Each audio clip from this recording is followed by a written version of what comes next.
Okay.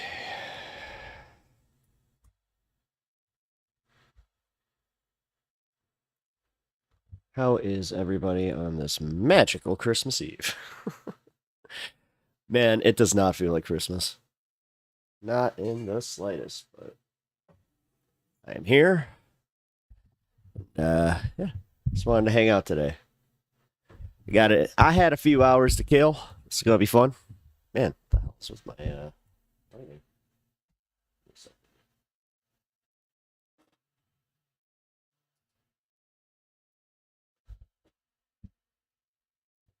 Go.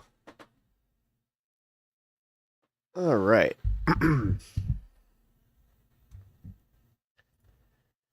Live chat is on. Stream health, favorite activity. Monetization is off.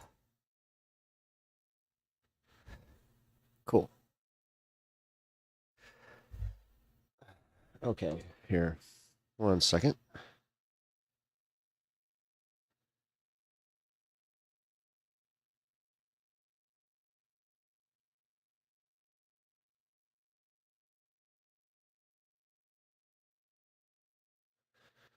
Okay. Alrighty. Alrighty.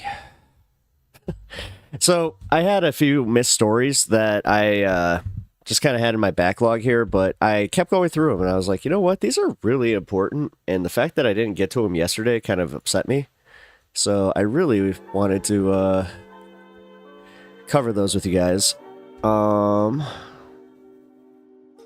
This is not working. Can't enable monetization. Yo, you're mad. I'm back. I'm not mad. I'm not mad at all. I am wondering why monetization is turned off all of a sudden. Give me a second. It's just because I did it, I thought. Huh.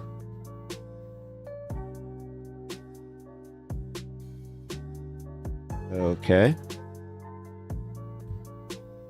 Don't know what's going on here. Anyway, how's everybody's Christmas Eve going? What you guys got planned? Anything big? Big dinners? Also, how do you like the setup? This is like the easiest way to do anything is just have it like have inflatables. Oh man, that tea's hitting today.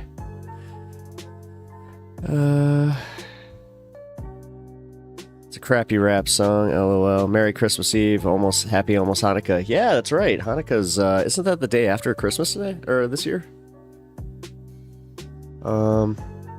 Which that's pretty cool. 1 second. YouTube Studio.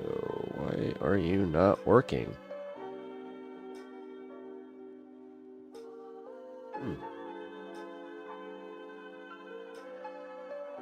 So my YouTube Studio is doing something really weird right now, where it's not allowing this.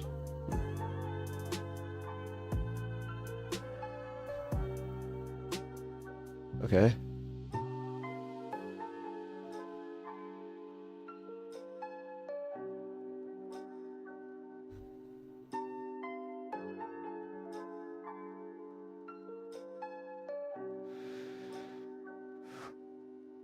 Okay. I am also taking care of a grocery list right now because we forget. Of course, you know, like any good holiday, it's just hello from New Jersey. White Christmas. Oh, really? You got a white Christmas? We have a rainy, dour. Yuck. I'm hoping that it turns to snow, but right now it does not look good. It is gross. Is all I can say. Let's see. Nope. It's gonna be dark and gross. Both days. That sucks. White Christmas is like the only way that I kind of feel like it is the season. Which, dude, I'm dead serious about this. It does not feel like Christmas. Like, it doesn't. It just doesn't feel good. I'll be popping in and out as I figure out the bus schedule. Oh, no worries. Obviously, this is going to be like a lighter stream. Probably only going to go like 2-3 hours today, just because, yeah.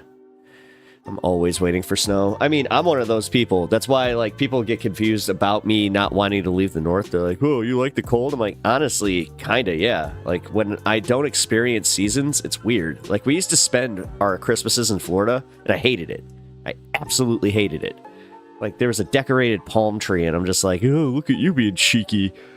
And then I'd come home, and there'd be snow, and I'd just be like, oh, what did I miss? I missed a white Christmas again. Like, so many missed white Christmases where they could have just been so awesome, but oh well, oh well. Also, with December, like having a December birthday, is it bad that like I get like legitimately sad if I don't have snow on my birthday? This year I did. I was pretty happy about that. It pretty much snowed like almost my entire birthday week, so that was cool. Also, like, I have a weird thing with snow where I want it to snow specifically like for my dog. So yeah, I think that's fun.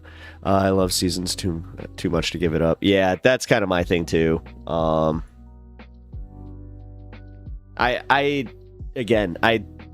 did the California like trip during the winter and I didn't like it. Oddly enough, the escape the cold thing, I'm just like, I want to go back. There was one thing that was really funny though when I went to Minnesota, and it was like minus 13 while it was only like 30 in Chicago. I was like, okay, now I really want to go back to Chicago. This is too cold. There is that fine line where you're like, nope. Once my face hurts, I'm done. It snowed once on my birthday in March. Pretty cool. Ooh, that is cool. Also, yeah, actually, that's cool. I was about to say that's disconcerting, but what's more disconcerting is like that it feels almost like fucking spring right now. Ugh. Damn it. I just realized I said the F word in the first 3 minutes. Ah, crap. Well, I think you guys are going to get lucky on this one. No monetization for the stream. It's okay. It's actually, yeah, it's gonna be one of those. I have to change the title of the YouTube streams to Pep Talks Politics, I think, because it's starting to flag me. Twitch, not so much. Twitch, man, I'm gonna say, kind of cool over there. I like the fact that they're not like so up their bums about the TOS like content and, well, not TOS content. Like, I'm talking specifically just using other people's stuff. Hey Riku, what's up? Check out the it's Christmas Eve, and I hope that you guys are needing the company, because I was a little worried about that. I was like, oh man, I'm gonna go on and everybody's gonna be so busy and just eh. But as I said, I had a few things that I really wanted to cover today. Specifically because, yeah, I totally missed them yesterday, and these are kind of important stories, so sec. We're just gonna go right into the first one.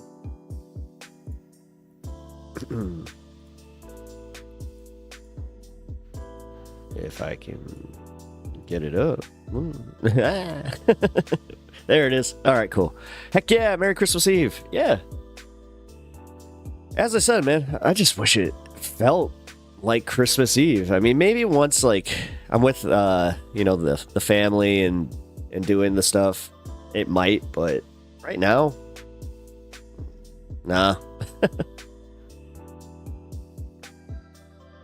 It just feels weird, man. And I hope that this isn't just like the whole going, you know, post. I hope this isn't post-election. That's kind of my thing. I hope this isn't, you know, caused by that, because God, that election already did me in. Like, with everything else, I wanted to feel the happiness. I wanted to be able to forget about things, but I'm starting to think that maybe, just maybe, It's the election. And it's also the fact that, yeah, consumer confidence is dropping. You know what that means for us, especially going into January.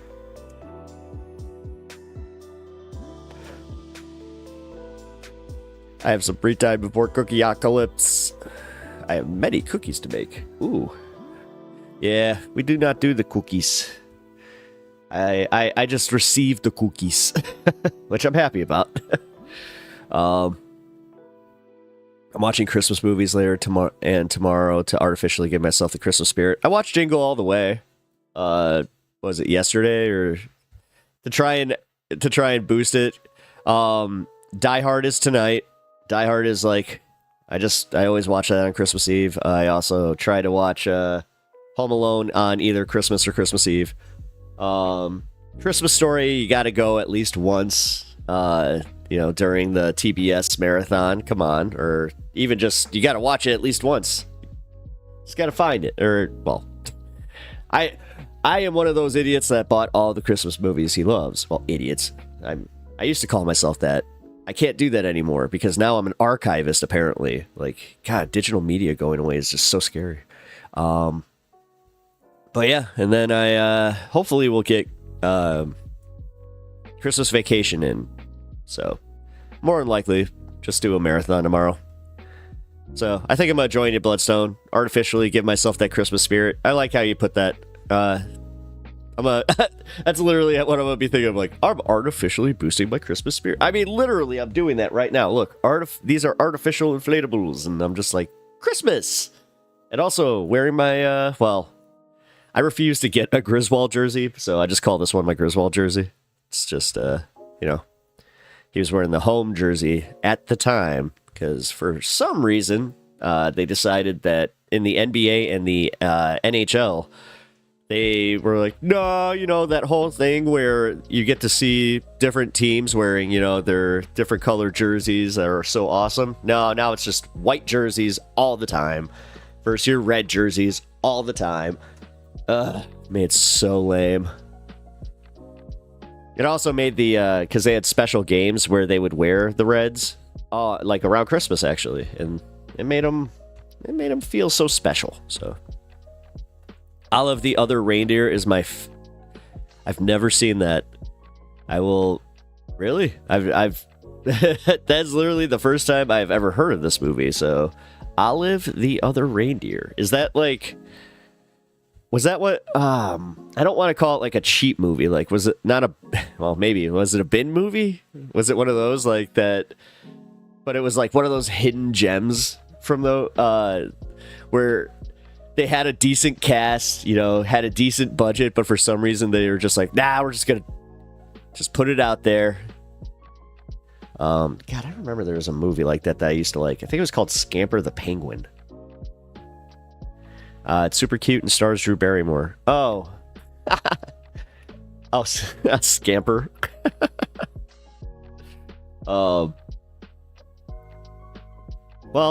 See, all right, maybe I'll check it out. Everybody keeps saying that I gotta watch this, what is it, the Hot Frosty movie. It's just like, why? Although I used to have a huge crush on Lacey how do you pronounce her name? Chabert? But yeah, she was girl from Mean Girls, but she was also in Lost in Space. That's when I was like, ooh. Another hidden gem. That's a fun movie. Got like really bad reviews even when it came out, but I don't know. It was stupid fun. Gary Oldman, like the fact that he was in it. Hell yeah. What's up, Kirk? Merry Christmas. Well, Merry Christmas Eve. Here to entertain for a little bit. And also, because I ended up having a little too much fun yesterday, I totally had some stuff on the backlog that I really wanted to get to.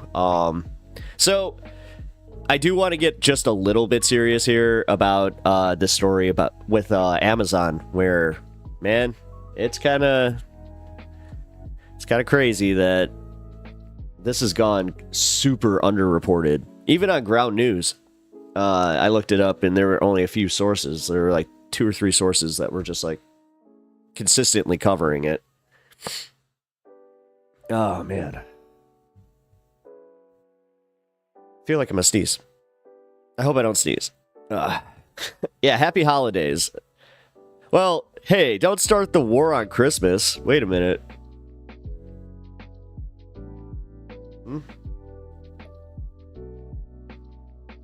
Reindeer and Grandma?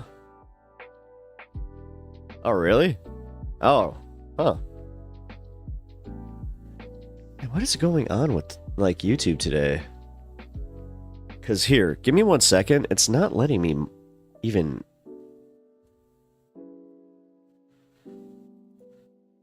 Yeah, it's not letting me move anything on the stream.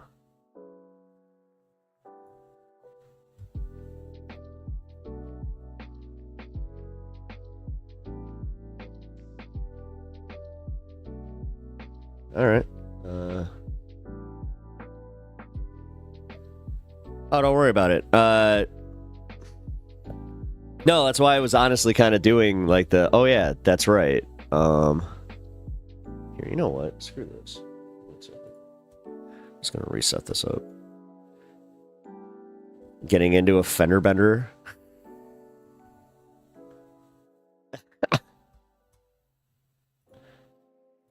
There we go. My stream health was not good. I don't know what the hell is good. Yeah, YouTube, just in case you guys are having problems, YouTube is having some issues on their side, so I feel like they're doing something weird here. Alright, let me also...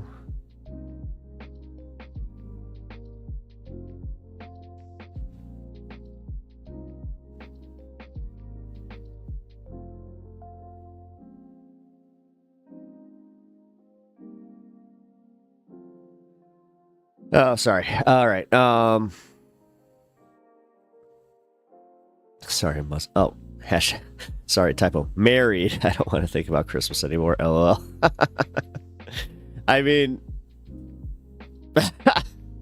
I actually, you know, Eight Crazy Nights. Oh, that's a good movie. Actually enjoy that one a lot. I just, yeah, I'm trying, man, because some of the Christmas blues, you know, that's been happening a little bit. And I was trying to like say, like, I hope it's not the election that did it, because I would be giving it too much credit, but yeah, I think it is, because I was so burnt out by the end of that, man. So, but either way, let's go to the stories, or not. See, as I said, what the hell is going on with YouTube today?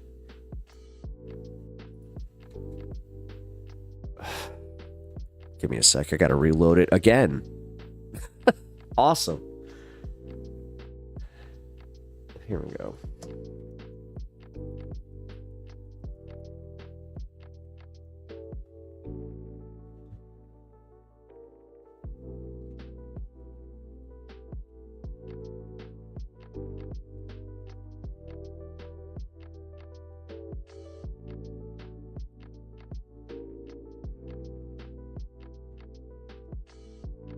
All right, there we go.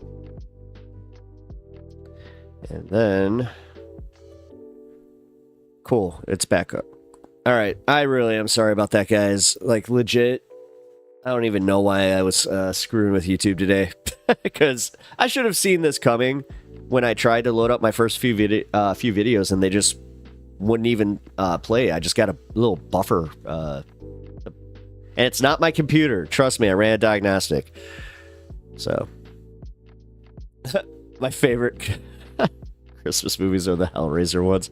Well, I mean, Prometheus is a Christmas movie. I'm not sure if you guys knew that. And I'm one of those weirdos. I actually like Prometheus. Like pretty much anything in the Alien franchise.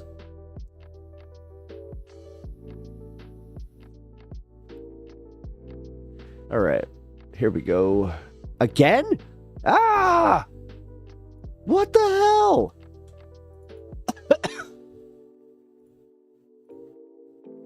All right, so there's something going on where my Streamlabs is just not letting me Play YouTube videos. What is going? All right. There we go. Now I got it. All right, let's... Whoa. Yeah, this story is very important. Oh, Gremlins. That's a good one. I forgot about Gremlins. Gremlins, ooh, yeah. We should actually watch that. Because, yeah, that's a good one. I'm glad that you picked that one. Here, but here. So, Amazon has been using some beyond aggressive tactics with the striking union workers, and dude, the cops taking their side is just a small part of the problem, because check this out.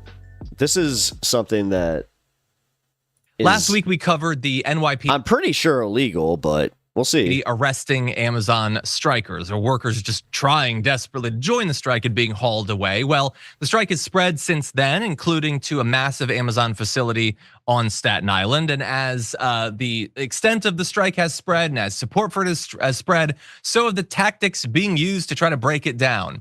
And so here's one. You're gonna see a picket line, and look at what's been done to try to make it, in very cold weather, mind you, less habitable for those trying to organize.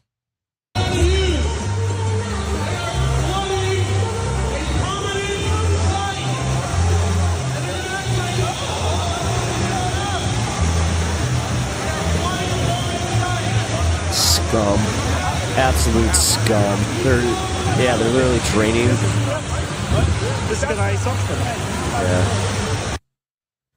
Yeah. So that's in Queens. Apparently when that was recorded, it was freezing temperatures, and they just turned on the water to try to flood them out, which seems utterly inhumane. A little bit immature too, but maybe it'll work. Maybe it'll drive some people away. I don't know. But I did also give credit to one politician who showed up to show solidarity with Teamster strikers.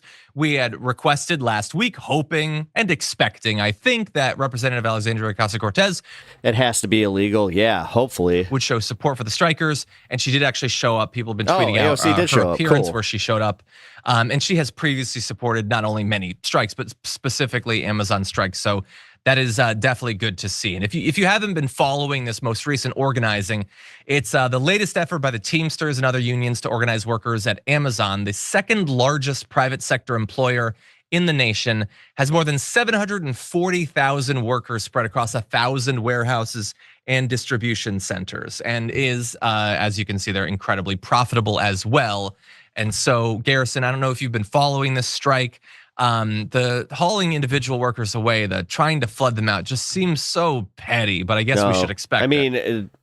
I think that it's still more like, I think the more serious aspect of this is how the cops are totally siding with Amazon and trying to essentially bully the workers.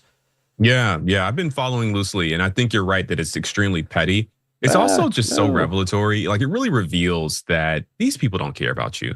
You know, I say this all the time. I have friends who are workaholics, and I tell them all the time, like, do what you need to do to make sure you make your money, but recognize that these corporations don't care about you. You know, I think about how the United Healthcare CEO, they had that meeting. They still had that meeting that day, right? Like they still had to get things going even after the CEO was killed. These people are turning on water in freezing cold temperatures. You know, the amount of like the health damages that could come from that. You know, I don't know. It's just a really, you know, I think we're in an age where all nuance and kind of the pretend stuff is just out of the window. Folks are revealing themselves for who they really are. And I think billionaires and corporations are on the front lines of telling you exactly who they are and what they prioritize and what matters to them. And I think we should listen. I think the American people should listen and continue to unionize and continue to organize yourselves to build power collectively. Yeah. And anyone else find it weird? I'm just gonna be a little bleep again. So this is Amazon, and you theoretically the right hates Jeff Bezos, right? They hate him. Is there any chance that there's positive press on Fox News about, again, remember, they're for the workers, they're populists. They're not like those damn Democrats that only like the elites. They like the regular workers. Is there any chance whatsoever that if they even acknowledge these protests, it'll be in anything other than the most condescending tone possible. Does anyone think that? No. Obviously not. No. Something we're thinking about, no, maybe. They're already but anyway. No, they're trying to already change the narrative, and they have a lot of people that have, like, I've seen it online where you got a bunch of Republicans, obviously, just saying, oh, why don't they go back to work? And they are using the, well, my Amazon packages aren't coming. And then I even had somebody just in my life go, well, this whole delay, it's got to be from those Teamsters. Honestly, they got to figure that out. It was just like, man, you guys are so selfish with that. Anyway, and I also wanted to acknowledge that while the Amazon protest is spreading, as of Friday, Starbucks workers were striking in Chicago, Los Angeles, and Seattle as well, since contract negotiations at Starbucks with the union stalled. So that's all good. As many have noted, there might be a reason you're seeing these protests right now. There's an expectation, and I think it's understandable, that, as I sarcastically alluded to earlier, once Trump and the Republicans are back in charge, they're going to go hard to clamp down on workers' rights. And I think there's every reason in the world to expect that. I just realized that I kind of miss John's coverage. I might be watching a little bit more Damage Report. It just sucks because I don't want to give TYT the views. But you know what? Gotta support John. Realistically, he's a good guy. He does good work. I love that picture of Tucker Carlson at the very end, though. So many of those. Also, so I'm not sure if you guys saw this. This is crazy. Check this out. Guys, so this story right here, I mean, Jesus. This is this is dark. This is so dark. Yeah, this is bad. So there is a Republican congresswoman by the name of Kay Granger in Texas, and she was missing for about 6 months. So there's a journalist at an outlet in Texas that decided, I'm going to look into this. Let me see what's going on here. And he did a little bit of digging. Hey, what's up? Come to find out, homegirl is living in a nursing home. Not only that, Ken Klippenstein found 6 months ago, she turned over the deed to her house. So she can't live on her own. She needs help all the time. She's in a nursing home. And ready for this? The nursing home specializes in dementia care. Oh. A sitting, active congresswoman disappears, and she's in a nursing home with dementia. Republican, and they're just like, Biden old. Dementia. But Biden's so old. We are so cooked as a nation. Like, we really are so cooked. This is so... Like, how can this happen? And this happens at the same time Joe Biden had to step down because he wasn't really cognitively fit to do another 4 years. Yeah, and this is going on. This one went totally under the radar, too. By the way, all the Republicans who virtue signaled about Joe Biden, he's got to step down, his brain doesn't work, and this is bad, he's too old, and this and that. All of them, like, right before homegirl got put into a nursing home, they were like, oh, bro, she's good, she's chilling, she's with it. Mentally, she's all there, bro. This is great. They literally put her on the head of one of their committees in 2023. What? Like 4 minutes before she was put in a nursing home with dementia. So here's what they say in The Guardian. I'll give you some of the specifics. Absent Republican Congresswoman living in memory care facility. Kay Granger of Texas found to be living at a facility, a fact she did not disclose to the public, according to Dallas media. A Republican Congresswoman from Texas has not cast a vote in the U.S. House since July, while she has been living at a memory care facility, something she did not disclose to the public, according to Dallas media outlet that figured out the reason for her prolonged absence. Kay Granger's 81. Jesus Christ, what's Trump? Trump's 79 now? 78, 79? 79, I think. So he's right behind, and he's a big old boy too, dog. He's a big old boy. He has been losing a step. I'm not sure if, like, I'm not even trying to troll. Like, have you guys noticed that?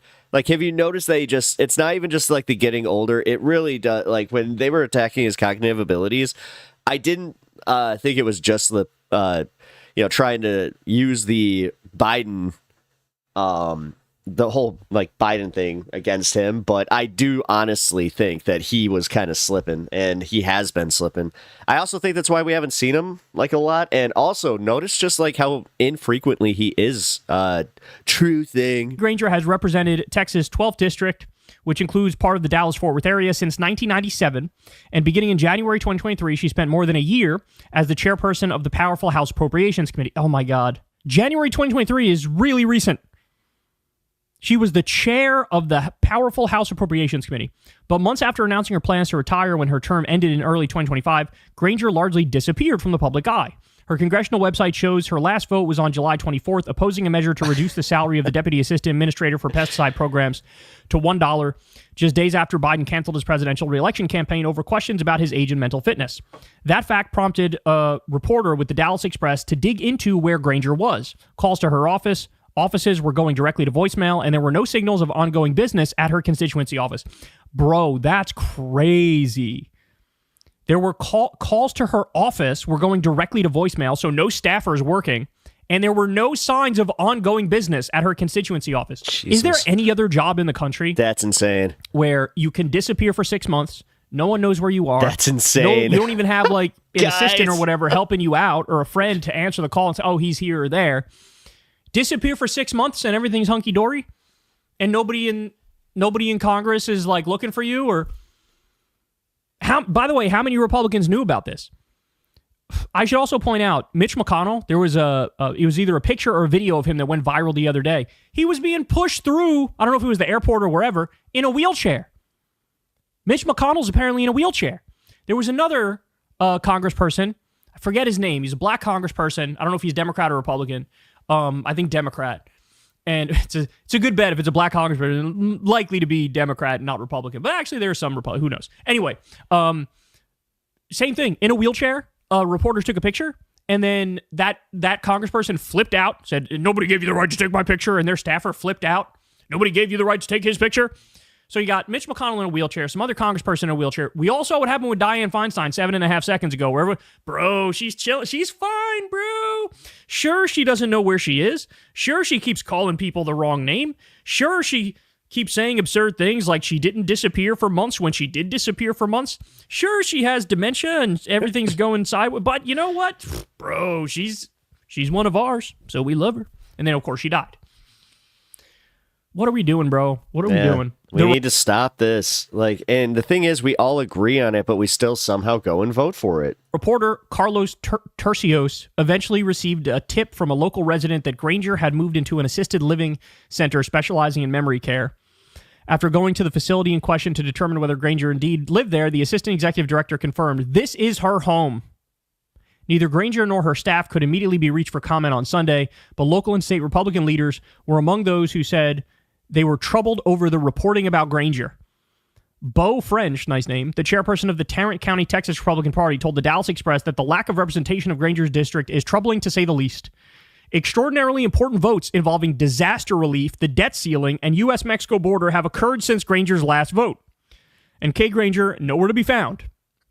In a social media post, the Texas State Republican Committee member Rolando Garcia added that Granger's need to live in a memory care facility suggests she may have already been in visible decline when she ran for re-election in 2022.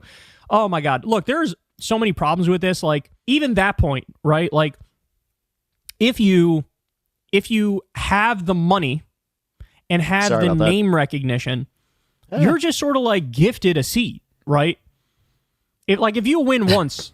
I keep after rebooting this. Right, unless, of course, you cross Israel and then AIPAC gives a lot of money to your opponent and they end up crushing you. But, this is usually what... Dude, yeah, YouTube is, on some wild shit today. Happens is whoever is the congressperson from whatever district, they get the blessing from the party, they get all the money, and then all they have to do is send out a few mailers, right? And then they end up winning. That's how this works. So there's multiple layers of exposing how the system is unacceptable here. Between the fact that she was in there, the fact that nobody was talking about it, the fact that she won in 2022. Ken Klippenstein had some video of her showing that there were already signs of her decline in one of the last speech that she gave on the floor, where she was reading from a page and clearly was not connecting with the words on the page and stumbling and bumbling and stuff like this is just... By the way, look, I've always been an opponent of the idea hey, we have a minimum age to be in office.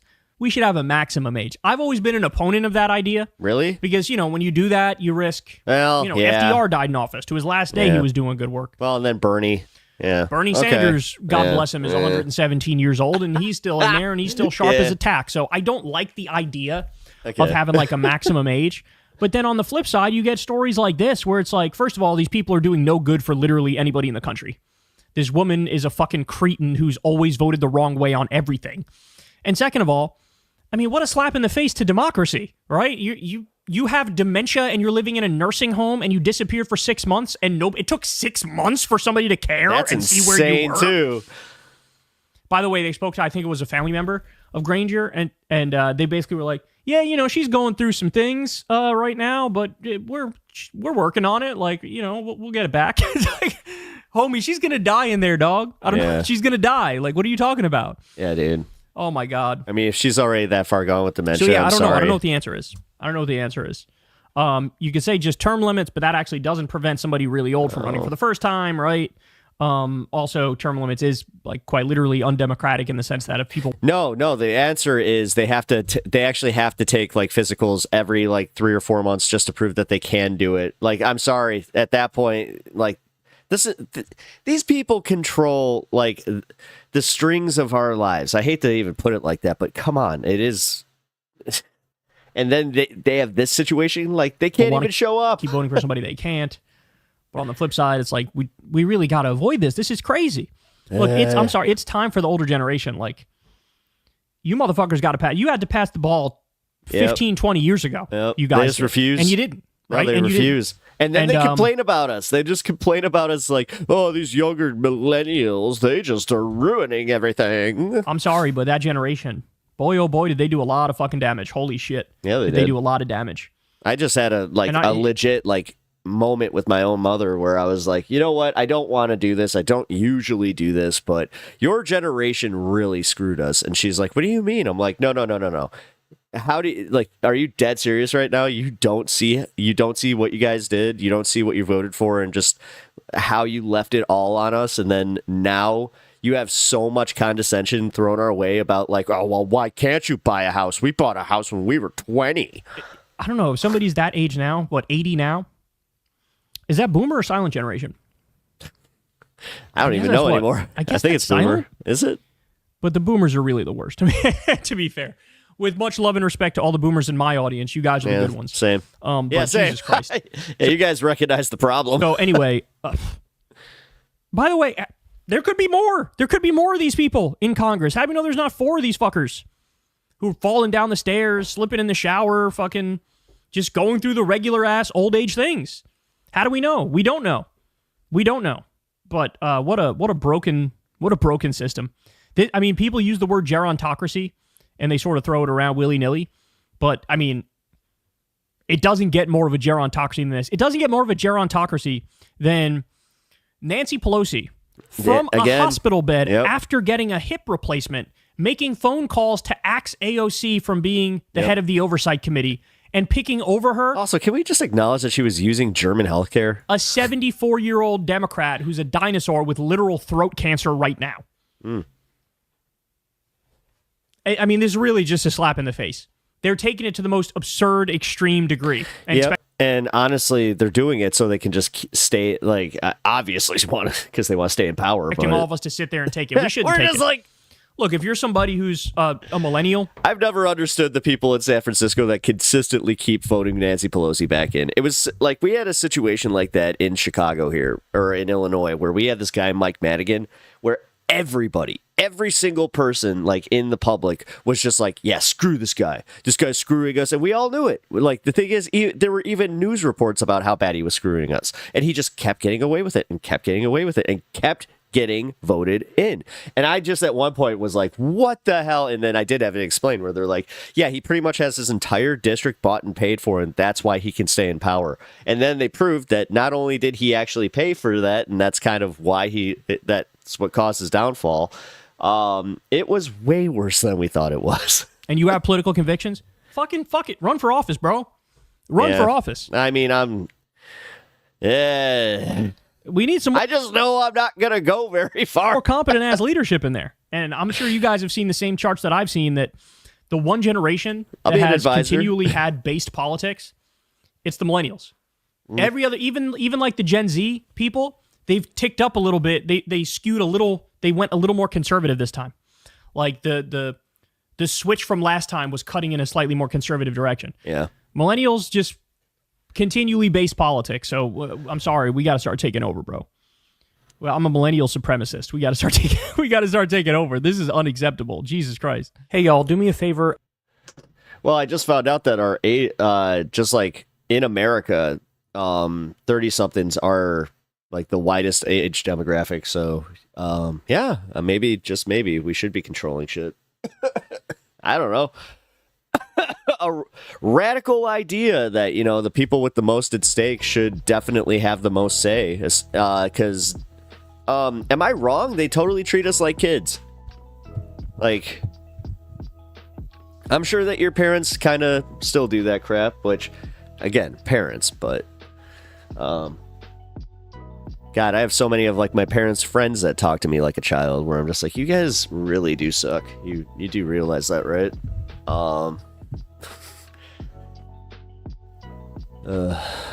Although, you know what? I can't really speak to it because I was a kid. Was that the case, like, in the early 90s? Late 80s? Here.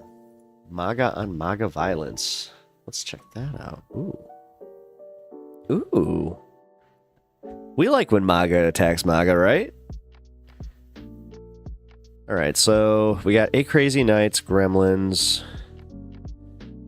Not enough people sounding off with their favorite Christmas movies. You know what? Let's do that. What's the favorite Christmas movies, guys? Come on. Also, I'm going to try something here, if you don't mind. I'm going to update the,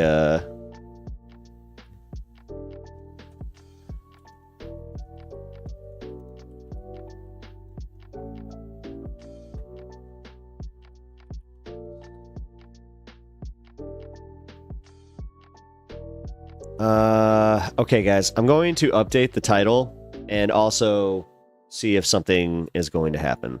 Let's check it out. Change and saved. Also, Kirk, what's with you and being obsessed with Trump's thick dumper? You have, I think I've seen 2 things where you've either posted about it or talked about it in chat, so. Pretty funny, though.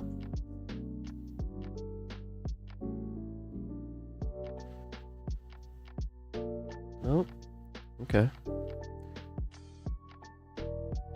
Great.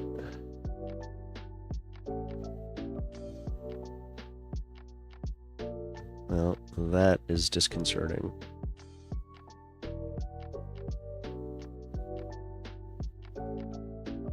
That's the 3rd time that I have re-uploaded the stream. Okay. Yeah, something's going on. Screw it. It's not the title. It's YouTube.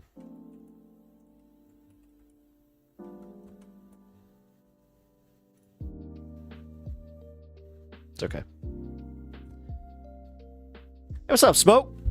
Glad to see you.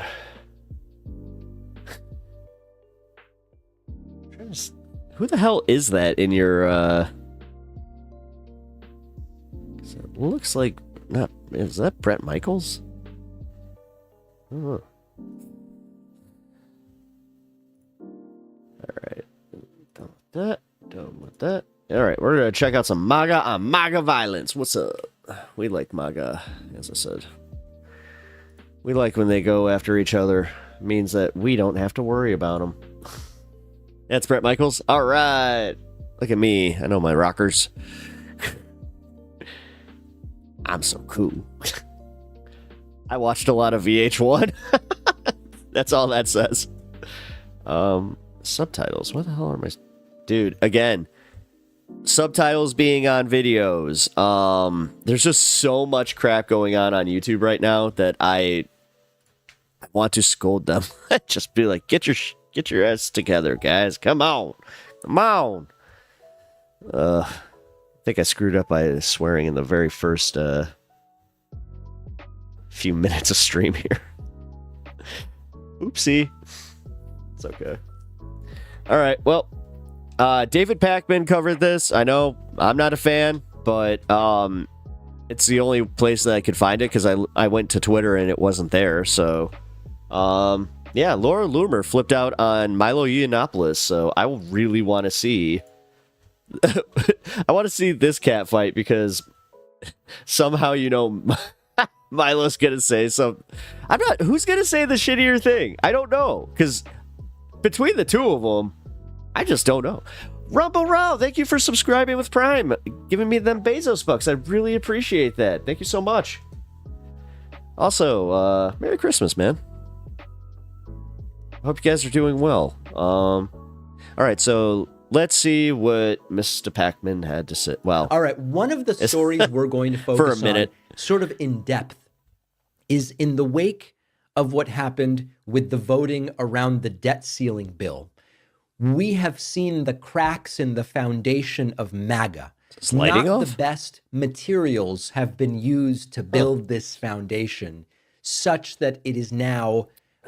What's up, KKS? Yes, I made the affiliate. What's up? I appreciate that. Thank you. Cracking. And before we get into that broader topic, I do want to give you a couple of anecdotes that I think are relevant about what's happening within the Republican Party. You know, we've talked before about MAGA versus non-MAGA within the Republican Party. You've got your MAGA Republicans and you've got your anti-Trump Republicans. They've had conflict for a long time. Trump versus Liz Cheney, Adam Kinzinger, Mitt Romney, half of Trump's former cabinet, et cetera, et cetera. So we know about MAGA versus non-MAGA. But what I want to show you here is that there is a growing MAGA versus MAGA violence of sorts. This is video from the after party, I guess. Doesn't seem like a very fun party. The after party at AmFest, which is the Turning Point USA event in Phoenix, Arizona. We looked at clips of Trump speaking there. We'll look at some clips of Matt Gaetz speaking there in a moment. At this after party, two horrible people, Laura Loomer and Milo Yiannopoulos, got into an argument that reportedly went nearly 10 minutes and had to be broken up. Remember, this is all MAGA. This is not MAGA. It's not, Adam Kinzinger got in and Laura Loomer got in. No. Hot train incoming. This is MAGA versus MAGA. Take a look at this. Shit. Drug addict and you're not beating me. You're paid by Marjorie Taylor Greene to guys have so much high IQ. You're not winning, Milo. You guys have so much IQ. You guys can join forces and take over the world. You look like shit, Milo. You're destroying you have fallen from grace, okay? And you're gonna, you know me, Milo. Don't talk shit about me online and then run and hide in the corner. Anything I've said about you, I'm happy to say your face, but I'm not interested in what you live. I don't know how intelligible this is. Yeah, but I was about to say. Laura Loomer, who is such a horrible person. She Maybe I do need closed caption Milo on of this. being paid by Marjorie Taylor Greene. I guess at one point Milo was interning for Marjorie Taylor Greene. And then she says for Milo to stop saying things about her behind her back. But Milo says, oh, I'm willing to say any of it in public. What is that? What do I live for, Milo? What do I low-rent spectacle? What is that? Your cheap curls, your cheap suit. You're wearing sunglasses outside like a douchebag. Everything you do is Say what you will about Laura Loomer. She does know how to hit. You don't have any fucking dignity, okay? You're a fucking piece of shit. You're wearing sunglasses outside like a douche. Okay? And you want to talk shit about me on Twitter nonstop. Say it to my face. Hey, at least she's still calling it Twitter. She's refusing to call it X. Say it. Say it right now. Oh, thank you, KKS, for the tier 1 sub. Very dangerous president. Oh, yeah? Really? Unstable, right? I really appreciate it. Unstable. Because I Also, want to Merry call Christmas. you out because you are a liar and you're a drug addict and you dog people and you lie about people and you're just... If it's true that he's a drug addict, I don't know. I mean, that's a medical problem. I don't know why you would I was throw about that in his to face. Because That's all he's got. canceled, and instead of being able to rebuild like I did, instead of being able to rebuild my life, You need... Okay, so when Milo tells Laura she need needs medication, which is medication? probably true, but anyway, it's not his place to say because his expertise is not pharmacology. Okay, so Thanks, David. this Thank you for that apparently 2 got cents. very ugly, and eventually someone else came over as it continued or potentially had moved to a different we- location. I'm not It sure if we need it this. went on, and someone else said, you're going to have to leave if this doesn't stop. I don't feel any compassion for you. He does not want any problems. James, send me. Listen. If you could deal with the guests that's going to be problems with them, no. Listen. Since you're making our host feel uncomfortable, maybe you could leave. Listen. He's gonna make me. Okay, listen. It's either we all get along and we have a good night, or nobody can be here. She approached me. I understand. I understand, but this is the rule. All right. Anyway, he really does just turn it. Come on, started it. What's the takeaway here? Come the on. takeaway is that these happy holidays. people in general are fundamentally unfit to govern or run anything. Now, you might say, well, Laura Loomer isn't running anything. Milo's not running anything. Milo isn't running anything, but Laura Loomer is increasingly close to Donald Trump. And although she may not be running anything, Knight, thank you for dropping in and subbing with Prime. I really appreciate it. You're mentally Merry ill, Christmas. you need this medication, you need that, this, that, the other thing. She is very close to Trump and has Trump's ear. This is emblematic of everything that's going on. Michael Flynn is now in the ecosystem. What was the guy's name? The football player Herschel Walker is getting an ambassadorship.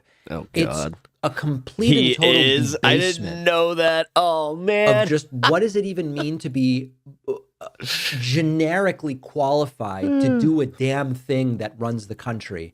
And one of the things that I can tell you with certainty, when I was at the White House last week, you don't have to agree with every policy decision of the Biden administration. I got a firsthand look.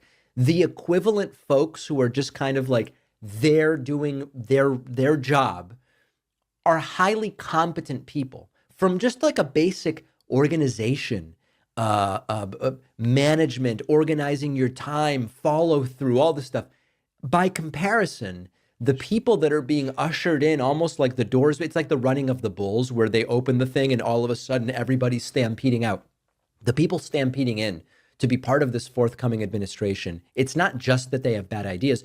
They are fundamentally incompetent at just doing anything. And so we'll deal a little bit later, maybe tomorrow, with the cracks. We're about to find out how we're about to remember how they can't govern. Within MAGA. This is MAGA short versus memory. MAGA stuff. It's going to be very difficult to govern with any of this kind of crap kind of in your ecosystem. Yeah. Experience better they're not sleep gonna, with they the aren't going to be able to do that. By 8. Here. Am I hype trained? Hype train complete at level 1, 94% complete. Oh, thank you guys. Let's see. Get the music back on. There we go. Man, thank you all for popping on the Christmas stream. I wasn't even sure if I was going to be able to hop on, but this was fun. I'm glad that I was able to do it. Debating possibly doing a little Marvel Rivals for a minute. I got one more story to cover, and then I think I can go to that. So, what time is it? Yeah, I totally got time. Sweet. Yeah. Also, thanks for sitting through the David Pakman thing. Kate Chaos. I've been playing it. So I've mostly been playing Wolverine because nobody seems to be taking him much because he is a slow tank. But I don't know. I love him. It's also, great voice acting. I love the character design too. Also been hitting up Punisher. I would like to play Hawkeye, but everybody always picks Hawkeye before I can. So I didn't. Yeah, I haven't been able to do that yet. So, but yeah, no, I've been. I played it yesterday, or no, what was it? Saturday. I played it Saturday for my stream. So yesterday, it's all blending together, guys. It's happening. I just do so many hours where I'm like, oh, what hour was that? Yeah.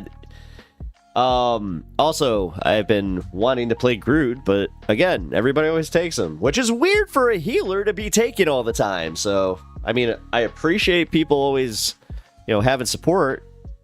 Although, one of the sickest things I've been, I know this is kind of like the meta at this point, but Groot with Jeff on his shoulder. Come on.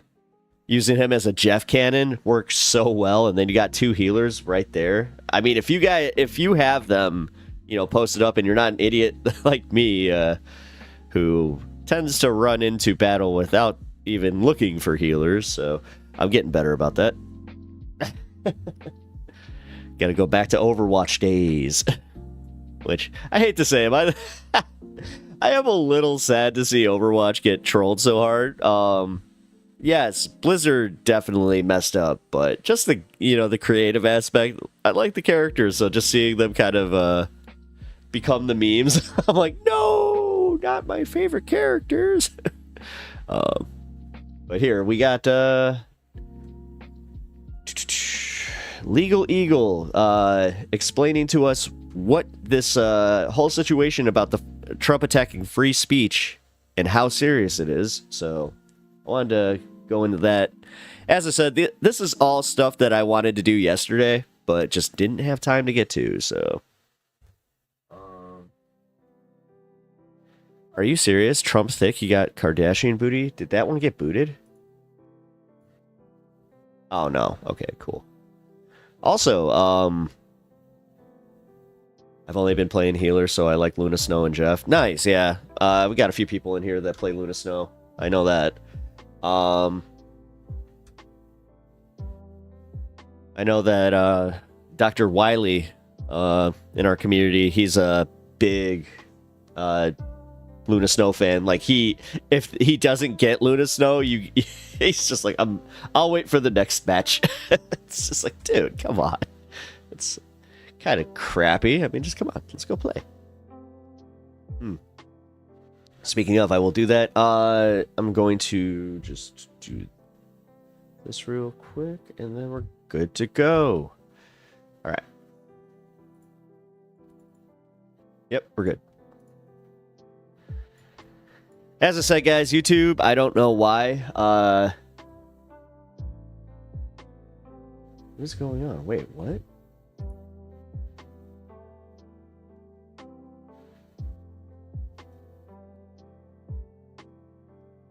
Okay, now I was literally just about to say Twitch isn't having problems. I look over, Twitch is dead.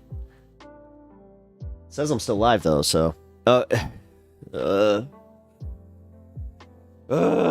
this is so frustrating. I just want to be able to cover what I want to cover.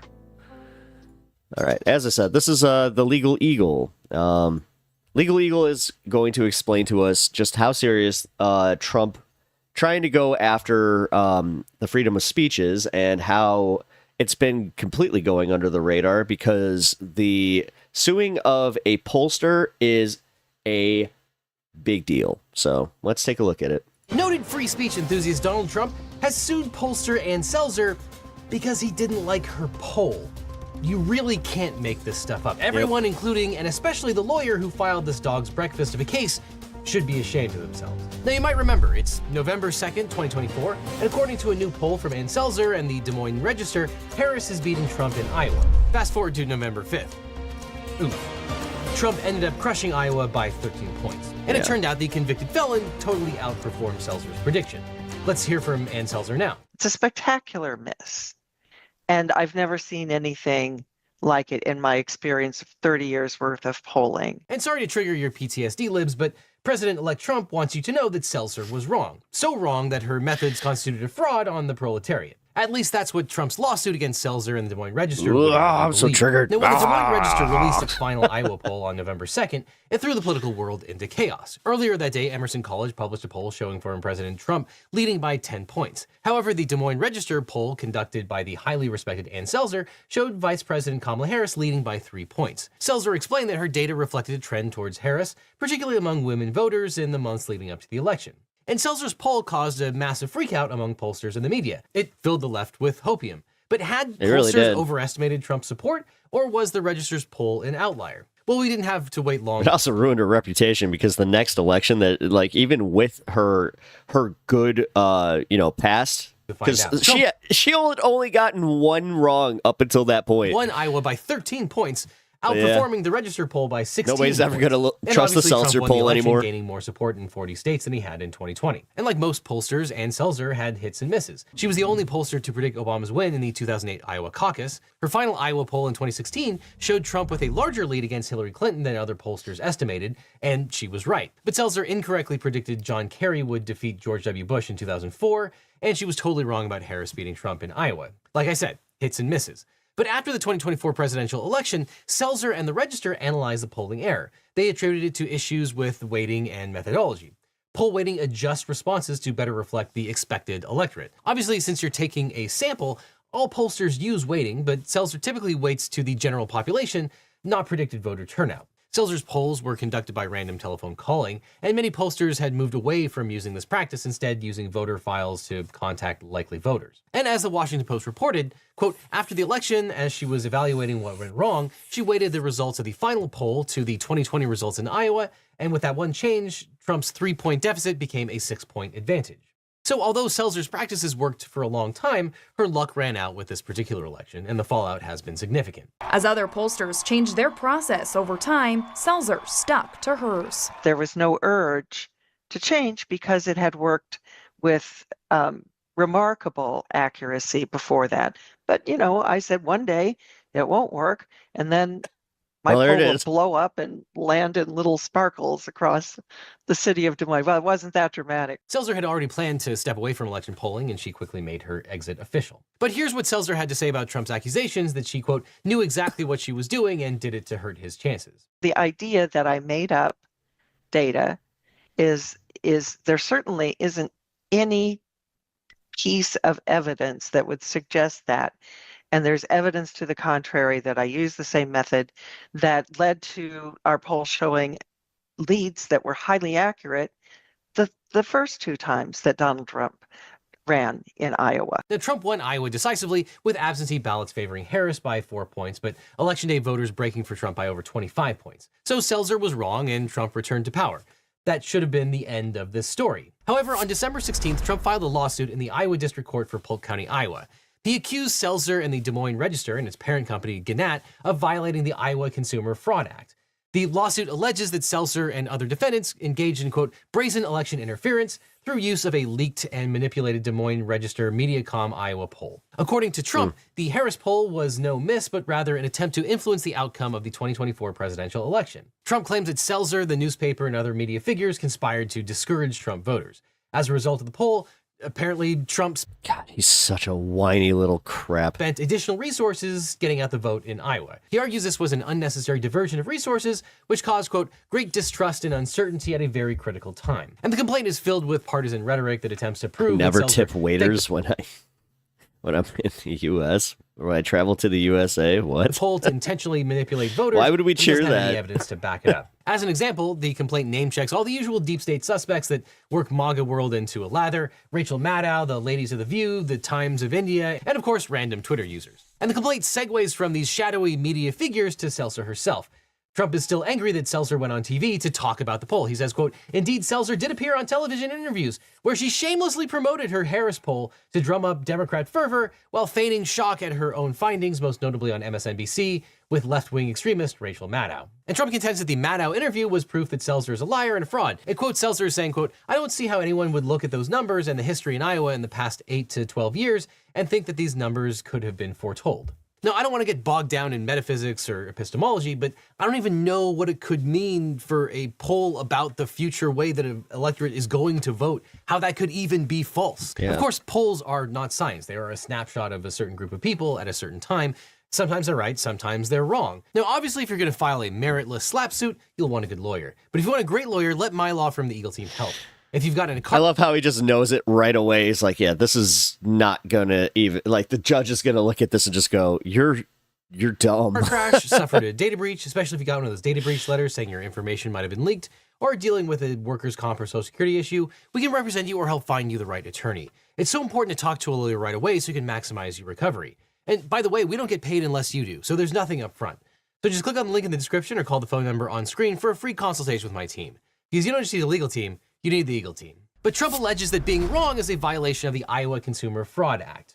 Now, you've probably already grokked the clear free speech implications here. Ms. Seltzer has a right to conduct polling and talk about it. And even if the polling was completely made up, it still wouldn't pass constitutional muster to sue over it. Yeah. In a Washington state case called Washlight versus Fox News, a plaintiff unsuccessfully sued Fox for false statements about COVID, and it failed First Amendment analysis. The court stated that the Supreme Court, quote, disavowed the principle that false expressions in general receive a lesser degree of constitutional protection simply by virtue of being false. The court stated that its precedent restricting the value or protections afforded objectively false statements all derive from cases discussing defamation, fraud, or some other legally cognizable harm associated with a false statement, such as invasion of privacy or the costs of vexatious litigation. Washlight's allegations that the challenge statements are false and recklessly made simply cannot overcome the protections afforded speech on matters of public concern under the First Amendment, even in the face of the state's undoubtedly compelling interest in the public dissemination of accurate information regarding threats to public health. So yeah, there are a lot of people in the US on both sides of the aisle that want to punish false statements, but this is one of the reasons why you don't want the government making that decision. But Trump and his lawyer Edward Palcic try to get around this by styling the claim as one for consumer protection. Consumer protection. You know, the kinds of laws that generally protect people who buy things from people who sell things. Now, the complaint says that the poll violated the Iowa thing that they want to get rid of? Iowa Code Section 714H, which allows consumers to take private legal action against deceptive practices in trade or commerce. It says that, quote, a person shall not engage in a practice or act the person knows or reasonably should know is an unfair practice, deception, fraud, false pretense, or false promise, or the misrepresentation, concealment, suppression, or omission of a material fact with the intent that others rely on the unfair practice, deception, fraud, false pretense, false promise, misrepresentation, concealment, suppression, or omission in connection with the advertisement, sale, or lease of consumer merchandise or the solicitation of contributions for charitable purposes. Now, first of all, this is clearly non-commercial speech. It's unlikely the Iowa Consumer Protection Statute even applies or could apply. Moreover, it's also political speech. The Supreme Court has said, quote, the First Amendment has its fullest and most urgent application to speech uttered. It's so weird how these free speech absolutists are the only ones that are taking free speech to court in such a just blatant during way. A campaign for political office. And this is about as free speechy as it gets. Moreover, even if Trump could get past the First Amendment, which he can't, it would still fail under the merits of the law he's suing under. He alleges, quote, President Trump, together with all Iowa and American voters, is a consumer within the meaning of the statute. That's so totally wrong.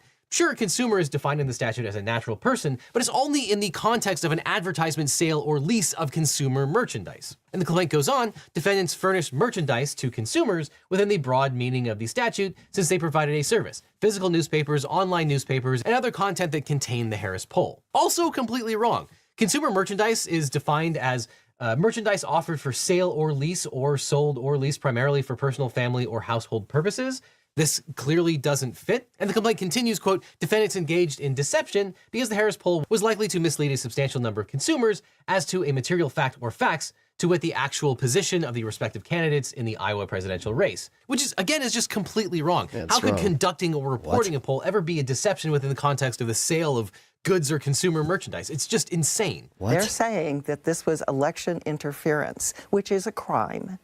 So the idea that I intentionally set up to deliver this response, when I've never done that before, I've had plenty of opportunities to do it. It's not my ethic. But to suggest without a single shred of evidence that I was in cahoots with somebody, I was being paid by somebody, it's all just kind of, it's hard to pay too much attention to it, except that they're accusing me of a crime. And on top of that, Seltzer has proof that she randomly called respondents. Even if Trump could meet the statutory definitions, he wouldn't have standing because he's not the one that paid for the polls. As Iowa lawyer Sarah Riley said, quote, to sue the Des Moines Register and Ann Seltzer because they got a poll wrong, that would be, I don't want to say insane, but that's the only word that I can think of because there's just not a cause of action for suing a media outlet for getting a poll wrong. Yeah, these claims don't make a lot of sense. Well, they make zero sense in a legal context. This is clearly a slap suit that's aimed to stifle speech that Trump doesn't like. Trump asserts the impact of the poll was to depress voter turnout, but the opposite could also be true. The poll could have motivated Trump supporters to surge the polls. But also, who cares? Yes, speech could depress turnout or increase turnout. That's what political speech does. But that pesky First Amendment allows people to do either. Obviously, the real reason that Trump filed this is to deter media outlets from publishing unfavorable polls or reports about Trump. Trump referenced the lawsuit during a press event at Mar-a-Lago, emphasizing his desire for a fair media, which he obviously equates with coverage that is just favorable to him. This is a clownish lawsuit, perhaps the most ridiculous lawsuit that Trump has ever filed. But it's worrying given the context that, one, Trump will soon be taking office as president of the United States again, and two, the recent settlement of ABC News. The owner of the Los Angeles Times has put a hold on any negative articles about Trump. Time magazine made Trump the person of the year, and its owner said that it looks forward to working with Trump. Jeff Bezos and Mark Zuckerberg are making substantial contributions to Trump's inauguration. Yeah, so none of that was like obvious. Already starting. Yeah. And Trump's lawyer, Pulsick, is also the genius who filed the $10 billion lawsuit in Amarillo, Texas against CBS because 60 Minutes edited its interview of Kamala Harris. Motions to dismiss that suit are currently pending. But it's notable that that one was also styled as a consumer protection suit under Texas's trade protection law. And of course, Iowa doesn't have an anti-SLAPP law. So even when Seltzer is victorious, and she will still have to pay the hundreds of thousands of dollars for her lawyers to deal with this stupid suit. But that's the point, to make the critics feel the pain of the process, even when it's a guarantee that Trump will lose in a legal sense. That's what we mean when lawyers say you can beat the rap, but you can't beat the ride. Now, if all that makes you want to leave the country to a place that doesn't allow these kinds of frivolous suits, I wouldn't blame you.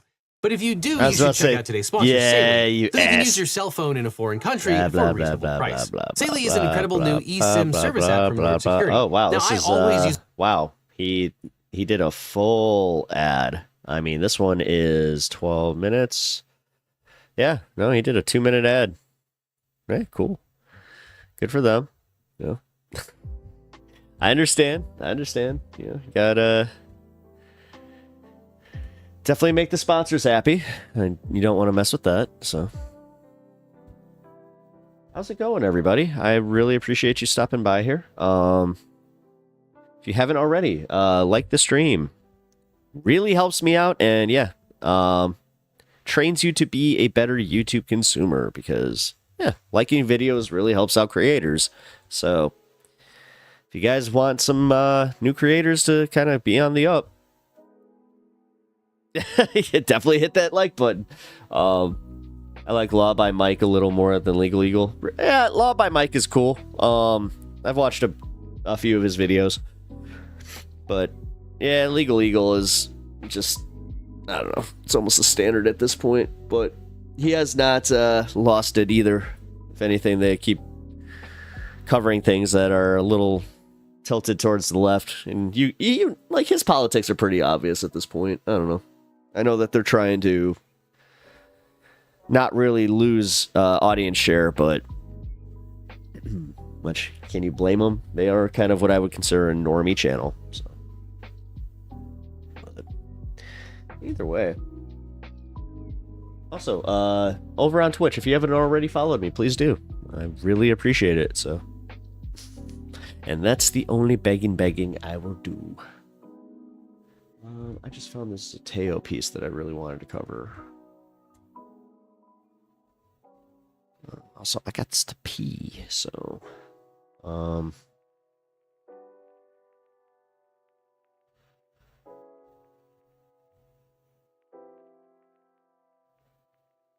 Okay. As I said, oh my god. Rumble Raw, I have 420 channel points. Oh my god.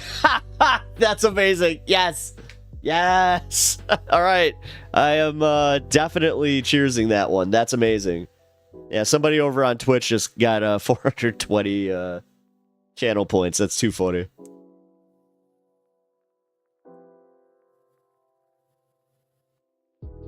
As I said, this is going to be a little bit more chill than I usually do. Also, it seems like everybody's kind of in the same boat where they're all traveling, just doing the lurking. So, makes it a little bit easier for me to just go, hey, I wanted to check this out. So, here we go. He's a mass murdering dictator. Oh, this was about Assad. Hold on. My bad. I actually got that one wrong.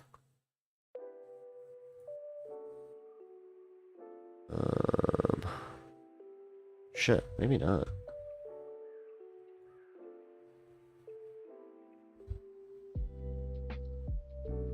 Okay.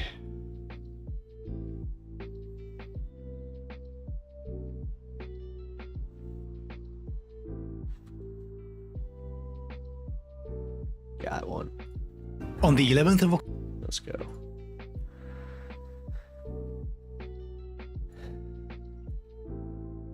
We're going to make fun of Elon Musk for a minute. And then Marvel Rivals. So, just bear with me. October 2024, Elon Musk had finally unveiled the robotaxi he's been promising for a decade, the Tesla Cybercab, a fully autonomous car without a steering wheel, pedals or mirrors, intended as an urban taxi, one which amounts to a slightly modified Model Y, and it is going to be sold for under $30,000 according to Musk. For a heavy-duty fleet EV, that is an incredible price, especially since the less advanced Model Y costs $45,000. Anyway, now if you've been watching my content, you know what I think of robotaxis and Elon Musk in general. To quickly recap, robotaxis are inherently shit at servicing a whole city. They are great for safe, upper-middle-class neighborhoods filled with Mac mansions where everyone travels in clean, dry clothes, there is no crime, and roads are properly maintained. When you get out of those areas, however, you immediately start having problems. What if people get on in dirty clothes and mess up the interior? What if someone throws up inside, breaks bottles, lets their pet poop on the floor, and so on? On proper mass transit, this is less of a problem. You have fellow passengers around you, so there is social pressure on you to behave, and if you don't, the driver will beat your ass. Like once I was taking a tram in Budapest. At one stop, two homeless dudes got on and started yelling and fighting each other. Right then, the tram came to a screeching halt. I love his version of homeless guys. The doors open. The tram driver dives out of his cabin, bolts at the two dudes, and just body slams them out of the tram, and then just walks back to their cabin as if nothing happened. In robotaxis, however, you are on your own. It's just you and whoever rides along with you. If there's trouble, you're screwed. Better yet, you can become an easy target for robbery in rough areas. Robbers can just block your taxi in a shady area, pry open the doors, and take your stuff at knife point. And there are other issues with robotaxis, like low capacity and horrible scalability. By definition, they cannot be the future of mass transit because they're not mass, and can only transport a tiny fraction of what a proper transit line could. Robotaxis are peak elite projection, basically when a bunch of rich guys get to design public transit along their own wants and needs, which usually makes it completely useless for the rest of us. Oh, would you look at that? The West Coast corporate millionaire thinks public transit is when a bunch of tiny VIP business lounges slowly roll around the city. What happens when 10,000 people want to get to work in the morning? I don't know, ask fucking ChatGPT. I mean, we'll employ AI to enhance transportation logistical processes. Well, the only useful thing I can think of that you can do in these things is to read the news in peace. And recently, Elon Musk has been providing plenty of headlines for us too. He's even stepped into the political arena endorsing Donald Trump. Oh god, I can't wait for his next video. This story has been covered by lots of outlets, but the way this has been covered on both sides is really different. This headline focuses on how much Musk is influencing what X users think by taking over the @America account to promote Trump's re-election. Probably because tech corporations would benefit way more from him than Kamala Harris. But Breitbart is choosing to focus on how Elon thinks Kamala winning will end American democracy, because of course he does. And stuff like this is why I keep working with Ground News. Hey guys, I'm just gonna say I am also sponsored by Ground News, so this is technically the same sponsored content, so I'm gonna just let this one play. By navigating through the biased media landscape with the Ground News context they give you. A returning sponsor of my channel, Ground News is an app and website that collects the world's news in one place to clarify the different ways news sources frame the same story. They even calculate each outlet's political bias, credibility, and whether they are owned by billionaires or funded by corporations, so we know exactly where their views are coming from. One of their coolest features is their blind spot feed, where you'll find more important stories barely getting attention from the right or left, enabling you to get a fuller, more comprehensive... This is my favorite part about Ground News, is the fact that, like, when they have this is called the blind spot. Yeah, man. World events. Ground News is a great tool to have in your hand. It is also the best way, like, I don't think he can technically say it here because this is a live read and they really don't want you saying this during, or not a live read, but this is a commercial. But during a live read, they don't mind if you say, like, no, it's really good for taking with you into, like, a political argument, say, because... for some reason on the right, they're always like, well, where's your source? And then you're just like, look, it's your source. And then another source and another source and another source. See? Especially when influential figures start jumping into the election to sway your thinking, often for their own ulterior motives. I can only recommend it if you want to cut through bias and it looks like Shin Godzilla there. Go to ground.news/Adam or scan this QR code to receive 40% off their Vantage plan, which includes unlimited access to every feature I mentioned and more. With them, you're not only supporting me team making more content for you, but also an independent platform making the media landscape more transparent. Thank you for checking out Ground News. So, in fact, I think the cost of autonomous transport will be so low that you can think of it like individualized mass transit. Individualized mass transit, right next to dry water and post-puberty Andrew Tate fans. I love these Tesla events. They're so awkward. There's always this weird clash in energy levels. The audience sounds like a bunch of coked up chimpanzees, while Musk sounds like he took benzos with vodka. Welcome. Welcome to the Wii Robot Party. There's 20 more where that came from.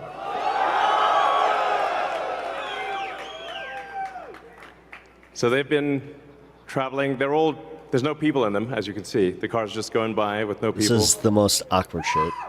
Oh my god, I'm uncomfortable. And we have 50 fully autonomous cars here tonight. So you'll see Model Ys and the Cyber Cab, all driverless. You'll be able to take a ride in the Cyber Cab. There's no steering wheel or pedals. So I hope this goes well. Hold on a sec. This almost flew by me. A fully autonomous Tesla car without a steering wheel or pedals? Oh great, so when the notoriously unreliable Tesla autopilot fucks up, as it does constantly, you won't even be able to yank the steering wheel away or slam the brakes. When your car decides to wildly swerve into the oncoming lane, you'll just be sitting there as your life flashes before you. It will have some sort of panic button which stops the car, but that will either cause you to stop in the oncoming lane or your own if you're quick enough. Which means either the car coming behind you will slam into you or the car in the opposite lane. Great. So yeah, Tesla's Cybercab is even worse than that god-awful Amazon Robotaxi. It's not even a little shuttle thing you can just step in and out of. It's a regular car you have to climb into. So if you're in a wheelchair or reduced mobility, you won't be taking part in the future of transportation. Sorry. But wait, what's this? Dear Lord, this is not a car. Is this a bus? Well, no, it's a van. The Tesla Cybervan. At least they didn't call it a goddamn pod. It features groundbreaking innovations sorely missing from public transit, such as gamer chairs, strip club lighting, no space for wheelchairs, luggage storage that opens to the outside. Wait, what? You want to store your luggage in a separate compartment for a city bus ride? Imagine getting off at a crowded stop and wasting everyone's time for 5 minutes as you try to dig out your bag from the bottom. Also, you do realize this would be an absolute heaven for thieves and a nightmare for everyone else. What if someone grabs your luggage at a stop? If you're sitting inside, you won't notice. I'm just seeing this as literally a way for them not to pay Uber drivers. Until it's too late. That's it. No sane person would want to leave their stuff in there. As a result, people would just bring their huge suitcases with them, clogging up the tiny interior space. Now, long-distance buses also have compartments that open to the outside, but the driver usually locks them and supervises the loading and unloading. The RoboVan has no driver, so I assume the compartment can just be opened once the thing stops. Oh, but you don't get it. There will be an app that lets you open the trunk safely. Oh, great. So get ready for Grandma holding up the van for half an hour. I would forget my luggage constantly. Dude, yeah, exactly. She can't figure out how to sync her phone. Oh, wait, but this is the future, Duke, so we would have it like where it pings our Bluetooth. Handy-dandy watch that we're wearing, right? Or whatever. As well as the Cybertrucks, we're also looking at passengers losing fingers. I'm gonna put my finger flat right here and see what happens. Ready? Ready? Ow, okay. Oh my god. Ow. Okay, I can't even move my finger right now. I might have actually broken it.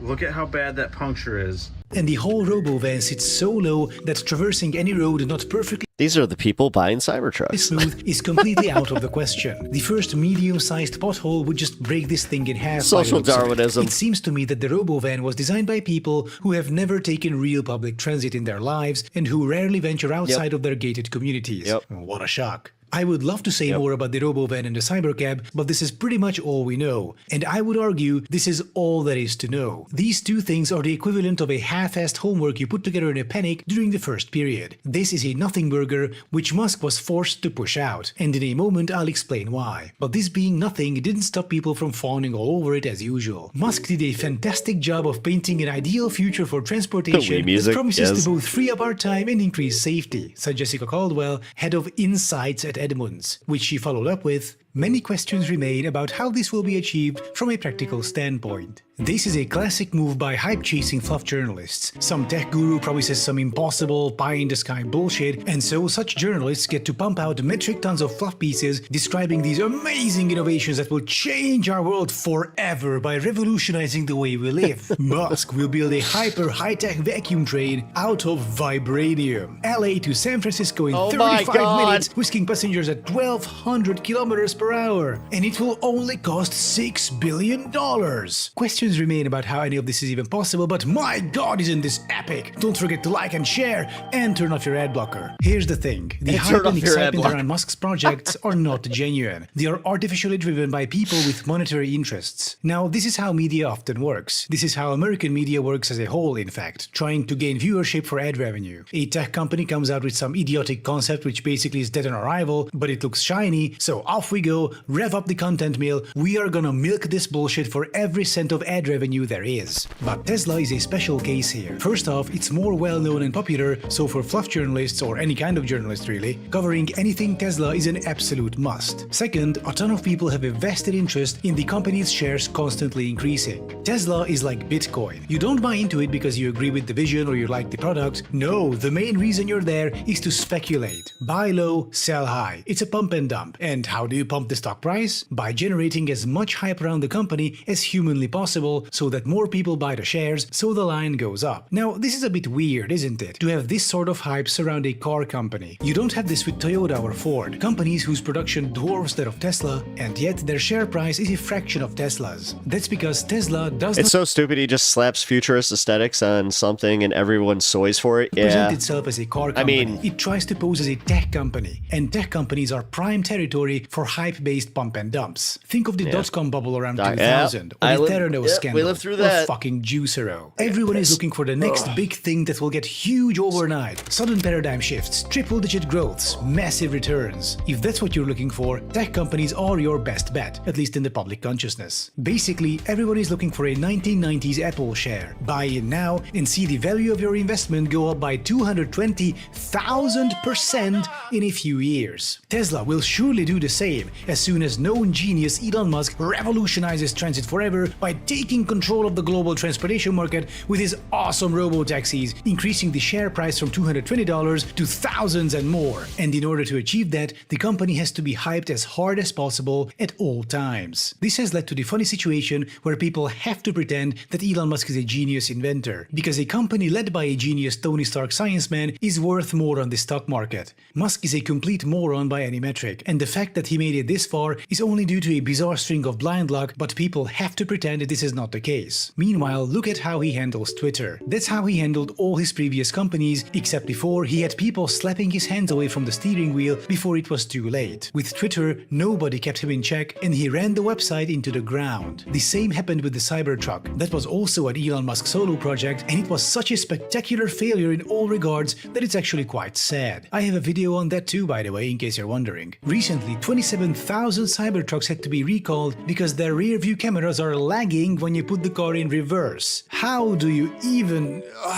So with all that in mind, let's consider Tesla's reveal event from a new perspective. We have a bunch of half-assed prototypes that look like they were thrown together in a couple of months. We have a Tesla product line that has been stagnant for half a decade, with the latest release being an embarrassing failure, and a share price half of what it used to be during its peak. Meanwhile, competitors are coming in, eating away at Tesla's market share, and Twitter is eating Musk alive financially, with revenues down by 84%. In this situation, Musk suddenly comes out with his robotaxi concept, which he's been promising for a decade, presenting some bullshit, half-assed prototypes without any technical details. All this leads me to believe that this is all a show. What we're looking at is fake. It's all bullshit. These are not real vehicles. They've got nothing. And I think so. I mean, dude, look at the way that like that set looked, or like that street looked. I mean, it all felt like you were at Universal Studios. Because supposedly they've been working on these things for nearly a decade. After all that time, they should be presenting perfected, mass production ready models with full specifications and exact prices. Instead, all we have are some rough vehicle concepts with no specs, supposedly coming in a few years. As if Elon Musk just told some engineers to throw together some futuristic looking bullshit in a few months, so he will have something to parade in front of the people looking to rev the Tesla hype machine. And he did this because I suspect he's under a lot of pressure by Tesla shareholders to put out something, anything. Make the line go up, Elon, now. Okay, boom, check out the new robo taxis. We're not going to tell you anything about them, but you can look at them from a distance. Now get excited and buy our shares. It didn't work, by the way. After the event, Tesla stocks dipped by 8%, because Tesla at this point is running on fumes. Till now, they could get away with operating on hype alone, but the sun is slowly setting on them. And then they tried the robots. The cool, unique whiz kids in the room, producing awesome EVs like nobody else. Other manufacturers, particularly Chinese ones, are catching up fast. Into this slow, downward spiral came the Cybertruck that made it clear to everyone that Tesla is no longer at the cutting edge. They no longer have the lead in coolness or innovation. Increasingly, they are just another car company, and a bad one at that. As soon as enough people realize this, the hype-inflated Tesla stock prices will come crashing back down to reality. I think that most consumers have. I mean, if you guys can give me your opinions on that, let me know, like, if you think that most people think that Tesla is just like passe at this point, or there's a lot of,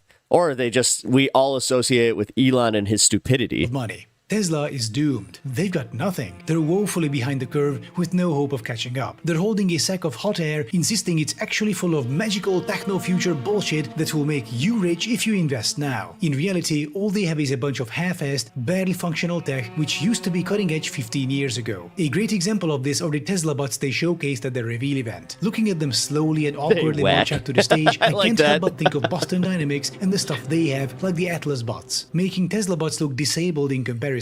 Boston Dynamics bots are running around, jumping, doing backflips, doing all sorts of crazy stuff. Boston Dynamics scares the crap out of me. Without commentary, here is footage of the Asimo bot built by Honda from the year 2000.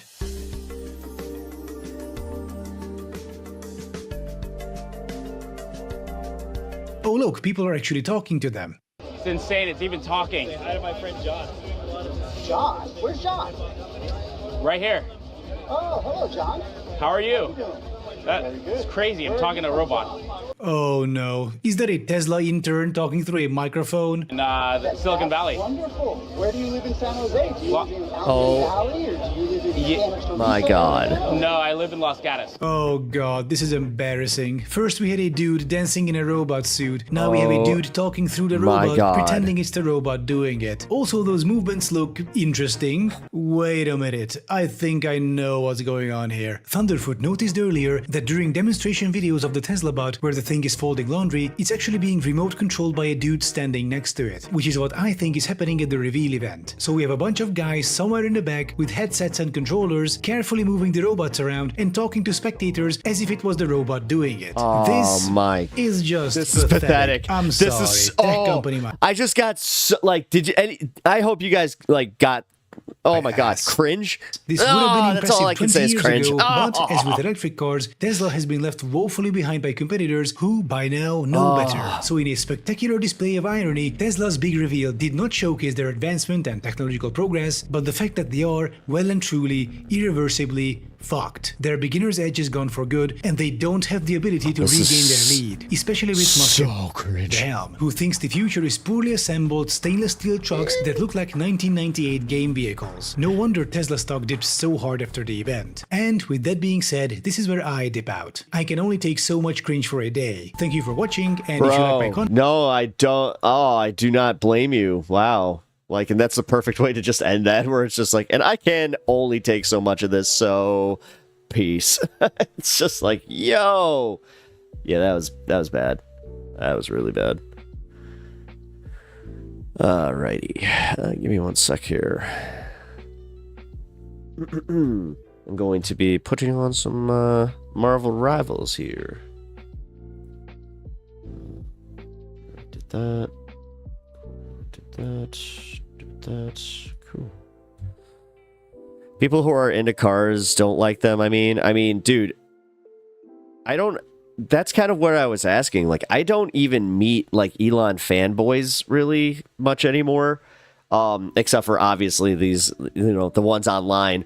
And it was kind of funny because somebody pointed out to me, they're like, yeah, most Elon fanboys are like teenagers, so they can't even buy these Teslas. That's why they have that lot of unsold cars that you can pretty much see from space. Yeah. They're saying that there's a reason for that. That being the reason that the people that actually stan Elon won't even be able to drive those for another 5 years about. So, well, 5 years. I mean, 16. Yeah, never mind. 3 years, but.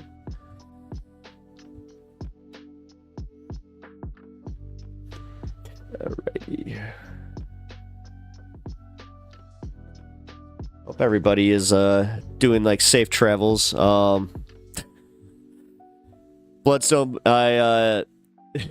it's funny, after, like, while I was watching that, I was thinking about you talking about how you're taking the bus, and I was just like, I wonder if Bloodstone would use one of these self-driving things. I had a buddy that was actually just in a self-driving taxi in LA. Was it the Wego or whatever? And he said it was weird. Imagine Elon going bankrupt while in the cabinet. One can only hope. I mean, seriously, at this point, it is kind of sad that he's going to take so many people down, and like, he has more money than he'll ever know what to do with. God, the fact that he's not in one bit concerned about like Twitter going down. So, hell no, I'd rather walk. There you go. Nice. That's the spirit. I like that. Push back by just being like, no, I got legs that work. So, oh hey, look at that. Opposing opinions about Luigi are crazy. What? Let's check in on guys. We need to take a look at this. This is an emergency story. I didn't know that this happened, apparently, and Luke Beasley, of all people's, covering it, so I guess we're going to just take a look at it. But did you know that Anna Kasparian threatened to quit on air? Yeah. The Young Turks. Anna Kasparian and Cenk Uygur had quite the back and forth during a recent show. And as I'm sure you've heard about, this progressive network, as it's coined, has been going through a lot of... They've been hitting a lot of obstacles, and a lot of change has been going on. I mean, the poly market thing alone is just that I still can't believe that it's a thing. Some people are describing it as a rightward shift. I think Anna Kasparian would probably admit, yeah, maybe a little bit more for her, right? Whereas Cenk Uygur probably just would describe it as a new open-mindedness to MAGA. And I'll give even he's calling out the bullshit. They're different for Cenk Uygur versus Anna Kasparian. All right. But regardless, there's a lot of chaos in the story about the Young Turks lately, including Cenk Uygur going to a right-wing political conference, and I'll address that as well. But here's Cenk Uygur and Anna Kasparian talking about the future of Vice President Kamala Harris politically, and it leads to Anna Kasparian saying she'll quit TYT if... That's his best David Pakman impression. The thing that Cenk Uygur outlines happens. While you watch this, if you appreciate this show, I'd appreciate you clicking the subscribe button. I think Kamala Harris will probably win in a cakewalk for governor. No! Okay. No! What are you doing? What are you doing? No, I'm telling you the reality, whether you like it or not. What are you doing? Democratic voters in California love to obey. And so, oh my God, I'm gonna move, Cenk. I'm gonna quit my job. I'm gonna quit my job and I'm gonna move. I'm not saying I'm in favor of it. I'm telling you what's like if the Democratic Party said, we anoint Kamala Harris, a giant percentage of Democrats in California would go, yes, we obey. We will take the loyalty oath. It doesn't matter how bad she is. This state cannot survive another incompetent Democrat leading it. Leading it. Democrat like Kamala. No, we just can't. Okay, like, anyway, so like people are egging her on. Okay, apparently she's like in a wait and see mode. How about you wait and see like your way out of public life and go do what you're supposed to do. Go work in the private sector, go do the lobbying thing, whatever it is, but do not run as governor of California. Yeah. Do not. Okay, so saying that she'll quit if Vice President Harris becomes the governor of California, and just the way that they're speaking about that, I find a lot. Arnold ruined it for everybody. They all have to say it the same way he did. I'm the governor of California. Wrong with? There are plenty of fair criticisms of both Gavin Newsom and Kamala Harris. But as I tune into the Young Turks, and I haven't done it in a while, but there were times in the past where I would more frequently, there seems to be a reoccurring problem with, and I know they would dispute this, but it's definitely what's going on, with false equivalencies between the two sides and overstating the flaws of Democrats that don't pass their exact litmus test. I don't think Vice President Harris would be a disaster as a governor of California. I just don't. I don't think her time as DA, Attorney General, Senator, and then Vice President demonstrates someone who would horribly govern California as a governor. But there's a sense that if they're categorized as establishment, necessarily that must be the outcome. And I get why, Kamala Harris would be an establishment Democrat. She's definitely a part of the establishment. And there are a bunch of criticisms of the establishment, right and left, but not equal in magnitude. And also, you can both, and we'll get into this a little bit later with something that Cenk brought up. I'm actually kind of missing where Anna's coming from with this one. I mean, I understand like it's kind of like more Newsom, but God, I almost said Trump's nickname for him. The broken campaign financing of our elections and how way too much emphasis or power is given to special interests, powerful, wealthy folks because they can contribute so much more. And that is a flaw in our system. Without pretending like that, as you perceive it to be loosely corruption, as Cenk Uygur describes it, places Kamala Harris, which he seemed to try to do, in a similar category because she raised a lot of money from powerful folks and wealthy folks as a corrupt individual like Donald Trump. But let's get into that a little bit later. First, checking in on this this Turning Point USA event, which is very MAGA, and Cenk Uygur showed up at it, not to say he's MAGA, but to share his views, and I'll talk about what I think is wrong with this. He said, I'm genuinely curious to see if folks on the left feel this is outrageous. I go to talk to MAGA, they boo Mitch McConnell and Dick Cheney. On what planet is that a bad thing? Then I talk about how progressives have always wanted to overthrow our establishment too. He really is How is that bad? Here's why it's bad.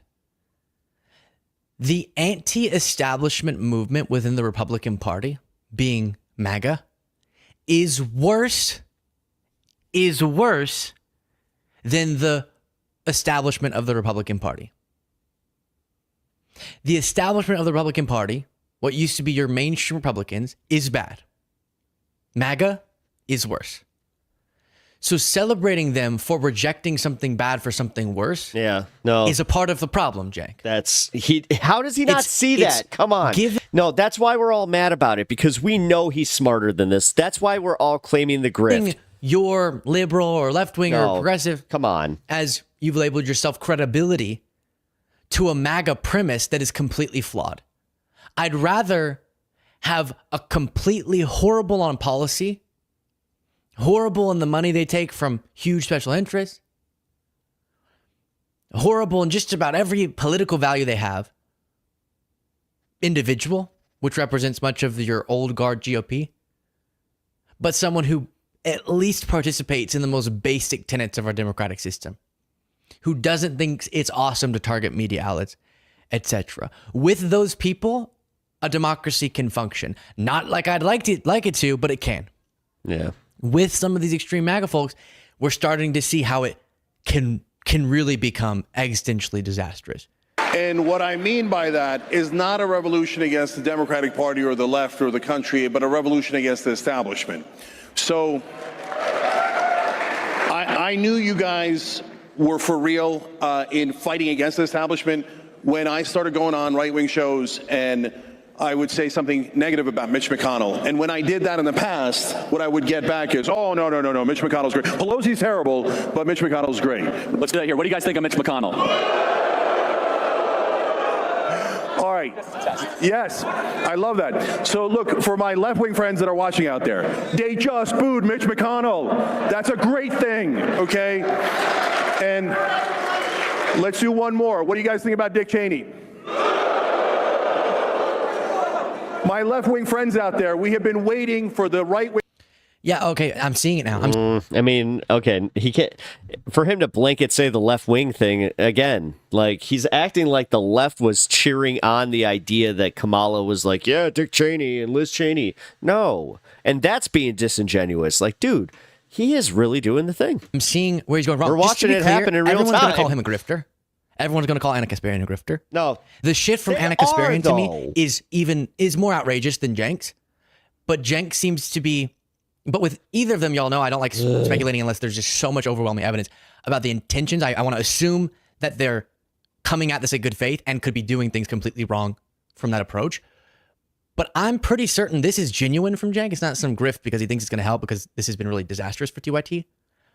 But instead, a profound misunderstanding of MAGA. Was this caused because he got too obsessed, as I told you before, with that 1% of everyone's audience who will say things at you that are really upsetting? And if you get just obsessed on them, you'll think your whole audience is more irrational than they are, and so he spun himself the other direction? Maybe. I don't know where this is coming from. We're all trying our best to process Trump's win and then proceed accordingly, the best that we can. Some people, it has broken their brains, though. And I say with love, it is insane. It is. To sit on a stage and as much work as Cenk Uygur has done in this space, and I don't want us to just throw that all in the trash can because he's being a little ridiculous here. But as much time to not have learned that sitting on a stage and accepting the premise that the reason MAGA rejected Mitch McConnell, the reason they rejected Dick Cheney, the reason they rejected Liz Cheney is because of an understanding of what was broken with the old guard GOP and an intention in rejecting it for the better. When so obviously, if you chart the course of someone being in the good graces of MAGA and then them not, it always happens to coincide when on a personal level, they wrong Trump. Not on policy, but on a personal level. And then what is one of the defining characteristics of the establishment? It is too much in the interest of the elites, right? Wealthy, powerful folk with lots of influence. They're being served too much, too often by powerful politicians. I think we can all accept that. You are misleading that crowd and you're misleading a lot of people, pretending like there's any rationality to saying Trump, who did one of the biggest wealth transfers to the wealthy, is the warrior for the working class. Trump, who was horrible in his policies directed towards labor, is the hero of the working class. And so while I'll work with someone who I think is terrible, I'm willing to work with someone who has terrible values on things to do a good thing. Like if some of the MAGA politicians say that they want to ban congressional stock trading, if I were in Congress and they wanted to co-sign on a bill and get that done, I'd do it while rejecting their other values because that's something I want to get done. If that's how we do it, let's do it. But to go and present yourself as a voice of the left, and in a sense, even though I know Cenk adds caveats and gives his stance that's not the same as the crowd, in a sense, it's you endorsing their premise, which is all flawed. Because it's choosing someone more extreme, anti-democratic, and authoritarian than the establishment, which is worse. How about you choose someone who really does want to fix the system in our interest, but does... I disagree with him on that one, too, just because like he's almost placating for the establishment at that point. A part of that is terminating the Constitution, for example. Here's on the right, you guys do a great job of coalescing. Okay, so you do a couple of things well. You work together well, and you're more welcoming, if I'm being honest. We're glad Cenk's here, right, everybody? And a lot of people on the left know this as well. If you agree with MAGA 5%, the answer you get is welcome, right? Come join us, right? On the left, if you disagree 5%, they go, get out of here, you're a right-winger, you're a fascist, right? But if you push enough people out and you guys welcome enough people in, eventually you win the popular vote. That's what I warned them about, and that's what happened, right? So, look, I propose simple rules, the 3 rules of the internet. Rule number 1, when we disagree, we fight. There's nothing wrong with that, right? No, rule number 2 is, afterwards, we must have a beer together, okay? And rule number 3 is, for God's sake, when we agree, let's unite. So, for the left, we have too much division. We almost never unify. I don't mean with the right, I mean internally. The left loves to attack one another. I love you guys on the left, I love you. But every once in a while, when we get a yes, when we agree, can we please unite? And the second thing we need is for the old, I'm being honest, and on average, not everyone, of course, but for the older Democratic voters, please turn off your television sets. They're lying to you. Okay. So again, a lot of people will even be upset with me and will say very mean things to me in the comments or in DMs when I specify this. I need all of you to know that my stance currently, from what I'm observing, and it is not occupying a huge part of my time, so I'm not saying I've watched a bunch of TYT to know exactly what's going on. I might have missed things. But from some of the clips that are going viral and some of the coverage that I have seen, something very notable is taking place. And I think Cenk Uygur... That's a good take. Do not unite the right ever. You must agree on solutions, not problems. Is misleading himself or has been misled or has a misconception about MAGA. Yeah. But I think this is a good faith attempt at the wrong goal. And what could be a harmful goal, no doubt. And before giving more on that, actually, before going on to this last thing, which is him going back and forth with friend of the show, Aaron Rupar, I do hear what he's saying about the left eating itself alive. And this happens where, I don't want to give another example, but there's been things recently that I'll do, whether it's going on other people's shows to debate people or bringing someone on my show to debate them. And we'll get all this. No. It's creating a show with somebody who is so reprehensible that honestly, like you sit there, like she called you the F word as a gay man right after you came out, and you just sat there and took it with a smile to the point where she was just like, okay, maybe I feel a little bad. And you were just no pushback at all. And you could just see that instead of having any actual like principles or morals, you were just seeing the dollar signs. You were seeing the content, like you were seeing it for the content that it was, which is disgusting. It's negative feedback. And why anytime we try anything new or I try to do anything, there's a big chunk. It feels like maybe it's a small chunk, but they're very loud of the audience who gets really upset. I'm unsubscribing and it's terrible. And the feeling is why foster an environment where you're so afraid to try new things, to speak to different people, as long as you're always standing true on your values. And I'd hope if you've been watching the show any amount of time, you know, first and foremost, I'm going to uphold the values I stand by. And then a part of that's going to be exploring different ideas and talking to different people and putting myself in uncomfortable situations and giving takes on things that are nuanced and difficult and I might not exactly nail the explanation of. But a lot of people are so quick to hate on you for doing such things. And so what happens is the litmus test left and the keyboard warriors, let's say, will create a perception that we're less united than I actually think we are on core things. When we talk about the pro-democracy movement, I think there's a real unity to the core values. But good news is no news in this biz. And so that gets lost and the little areas where we disagree get blown up. And then anytime I have a slight disagreement with somebody who identifies as liberal, they make it a point to repetitively tell me that I'm a fraud. And I know it's the same for other people in the space. And luckily, producer Jaden helps to filter some of that as he reads all of our feedback and then gives me the more, succinct version. And we have a really amazing community here that is much more fun than most I know to interact with. But that can make a lot of people go, all right, whatever. Not mine. I don't really. My community is I'm telling you, I got the most fun community on YouTube. Or it can get them to run the wrong direction. So let's be compassionate. Let's engage with people and they can upset you. But as long as you know the core dedication to our democratic principles. And Twitch. Don't forget my Twitch. Sorry. I've been on YouTube a lot longer than I have on Twitch. Basic fundamental priorities. As long as you know that those are there, let's not pretend like they're the enemy all of a sudden because we do need a coalition to win. But that point standing alone can be true. And the way that Cenk is going about quote unquote uniting on things with MAGA is creating a really dangerous misconception for a lot of people. Because think about someone who sort of doesn't know exactly where they stand, and the dangerousness of the MAGA ideology gets abstracted when you hear what Cenk is saying. Even though he's spent a lot of his career being clear about the, red alert, the danger of Trump and the MAGA ideology. But this type of language he's doing, it does make you go, wait, so they're better than Liz Cheney? But Liz Cheney doesn't think we should overthrow election. And it makes people believe that the supporters of Trump are supporting Trump for the right reasons. And they don't like Cheney, for example, because of the bad policies that we perceive. That's not what's really going on now. There is a genuine backlash to power, to establishment, folks, that Trump has weaponized for terrible outcomes and misled people. It's sort of a fake populism he does.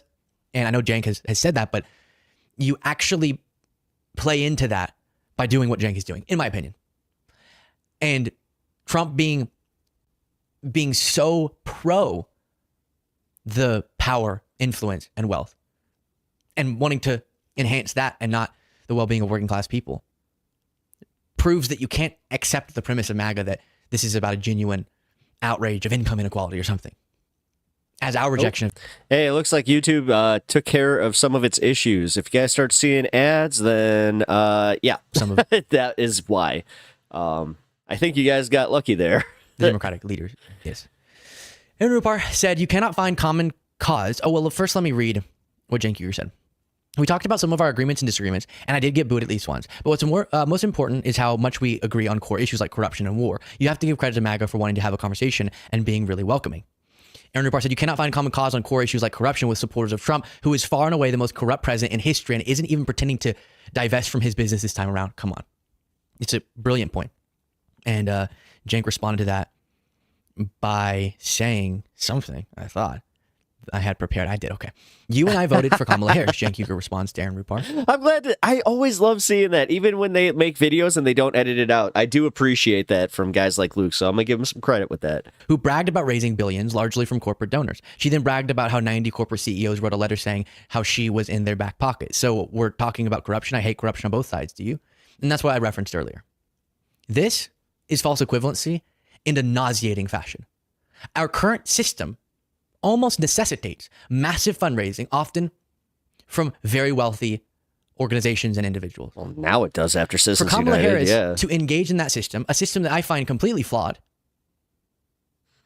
is so different than Trump benefiting himself financially and wielding governmental power to do so, not to mention his corrupt acts as it pertains to our democracy. What I'll bring it back to always. No, he's right. He's right. Yes, we have a broken system. Harris realized, as is an obvious fact of life, that you kind of have to participate in that in a presidential election. It's a bummer, but you do. And it's a reminder of how we should be working hard to change the system by electing people who are dedicated to doing that. But not let's just sit on our behinds and surrender because we're not willing to participate.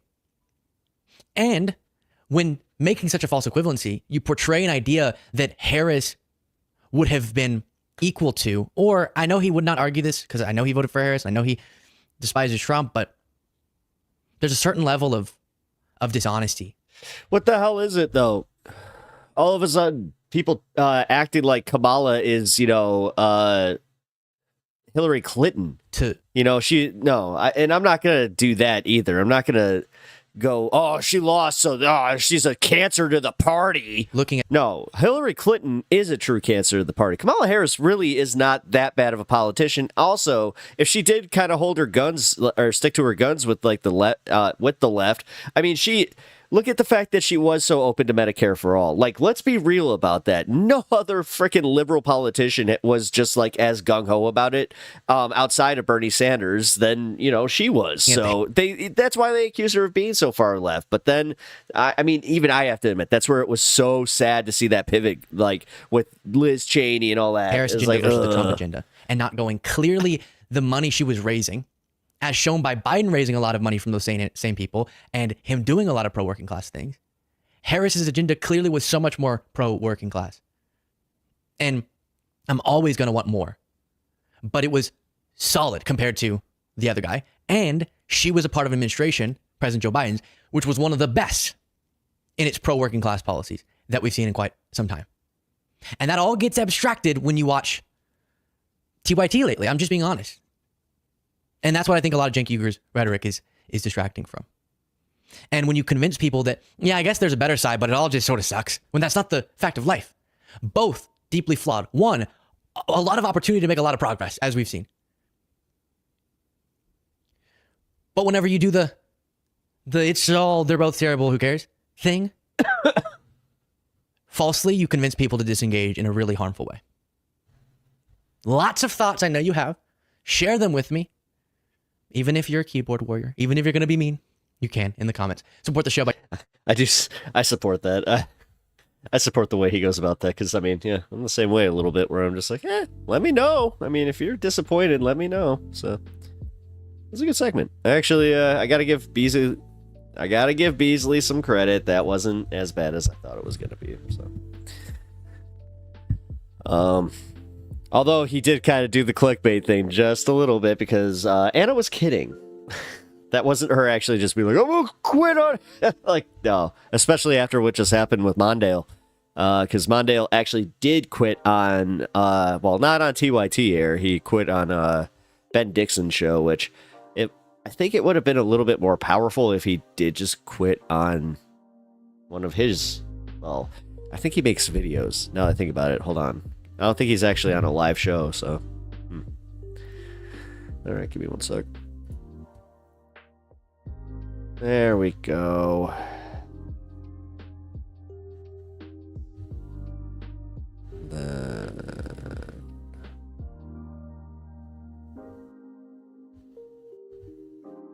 All right, I had to insert an ad because apparently YouTube is mad that it wasn't getting... It's mad at it. Yeah, be mad at yourself. What the hell, man? Like...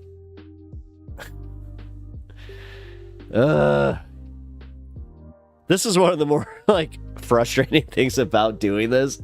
It's when YouTube has these problems, they're just like, don't blame us, but oh, by the way, so we may have made an oopsie, and would you mind hitting that ad button so we can get it? I don't mind clickbait. I go, oh yeah, no, clickbait, dude. If you go to like any of my titles for my old videos, even my new videos, like, dude, this is why I have to do the thing with the capitalization, where it's just like, Trump schools lives or whatever, like, and have to do schools in all caps, because legit, I did have like it in real time where I had a video that was only getting like maybe tens of viewers, and I realized that I hadn't done that on the title screen, so I was like, oh, I'm gonna fix that. And sure enough, like right after I fixed it, it started getting traction, and then a few hours later it was in the hundreds. So I was like, it's a proven method at this point. I don't know what else to say. It's also kind of the same way that I was told, like, stop at everybody on Discord. I'm like, yeah, no. Do clickbait, it doesn't matter. You're self-conscious about the wrong things, in my honest opinion. Oh, no, I get it, dude. I'm self-conscious about, like, the things that, like, I hate to say, you know, the younger demographic, who essentially grew up with Twitch and streaming. This is kind of what they've been telling me, and honestly, you know, it's also just, there's that little bit of shame. You know, I got that little bit in me where I'm just like, well, this is a little bit douchey. You know? That's why I can't really film the commercial that I've been trying to get. By the way, we're at 106 now. I tried to do 10 takes and didn't work. So again, I'm just going to have my my commercial ready coming up here after the holiday break, and that's going to be for ground news. Thank God I actually know somebody that is willing to help me out with this. So we're just working out a script as far as like how to do a funny transition, and I think we're gonna do like a funny subtitle thing. Yeah, it's gonna be fun. Hold on, my buddy's gotta go. Here, let me let him out.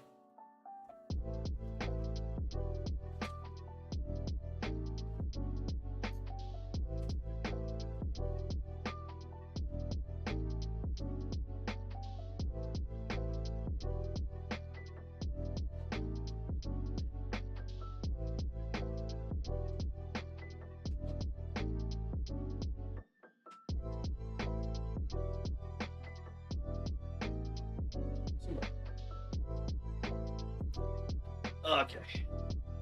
Sorry about that. Poor puppy needed to go outside. Yeah, but it is only aesthetically douchey, which caring about is hollow and ego. I mean, I guess. Yeah, I guess you're right about that. I'm waiting for Santa to move in the background. Dude. That'd be what? Oh, that'd be the creepiest shit. Although, there's my viral moment, guys. Oh, come on. You're not going to give Baby Yoda some love there? Yeah, I mean, as far as putting up, like, a quick Christmas set, look at that. Because I was like, maybe. I found a bunch of, like, extra Christmas lights. I was debating putting, like, all around. I'm like, no, I don't want to do all that work. This is the perfect way. Also, my Christmas tree is legit, like, the best Christmas tree, especially for me. So, love me some Charlie Brown Christmas. Ooh, that's what I'm going to watch tonight. Definitely going to watch that tonight. All right, give me a second. Let me get my handy-dandy game stuff out here. Also, I appreciate you guys sitting through the Luke Beasley. That was fun. All right. Let me do one more check, make sure that there's no other stories that we need to cover, because dude, that just dropped. So I was like, oh my god. Saw that clickbait title, Anna Kasparian quitting live on it, or quitting live. I was like, what? Why TYT has been catering to conservatives? Oh, come on, man. Oh, this algorithm. Guys. All right. What time is it? I gotta go around 4:30. Nah, we got this. We're doing this. We're gonna watch this because I am kind of obsessed. Here, let me retitle my stream because I'm...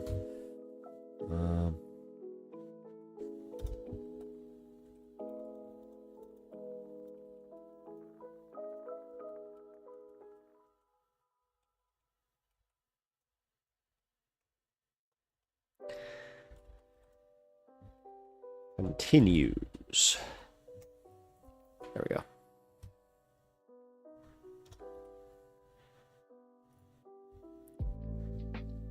Xmas Eve stream, TYT, drama continues. There we go. We're all good. You guys had an ad break. Why is my ad automator not working? Oh my god, I hate this thing so much. Oh my god, I hate this so much. Why? Okay.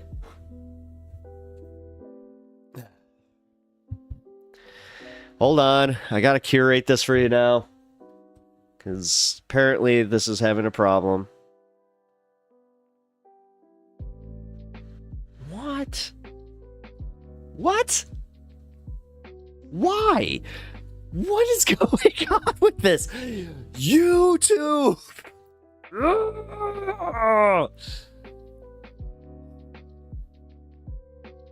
Okay. All right. Also, all of the other reindeer is on YouTube. Less than an hour. Oh, give me a second. Let me see.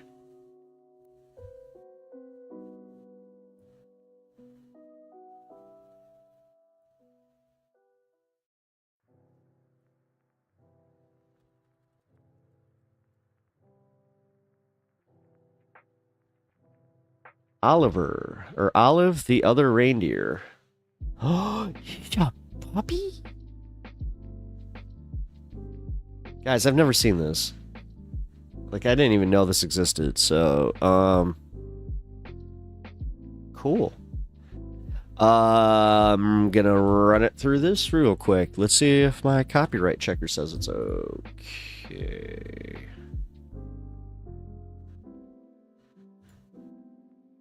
Well, that's a big negative. That was the quickest read I've ever seen. It's just like, no, no, it's not. That is definitely DNC or DC. Oh my god. Copyright content. Oh my god.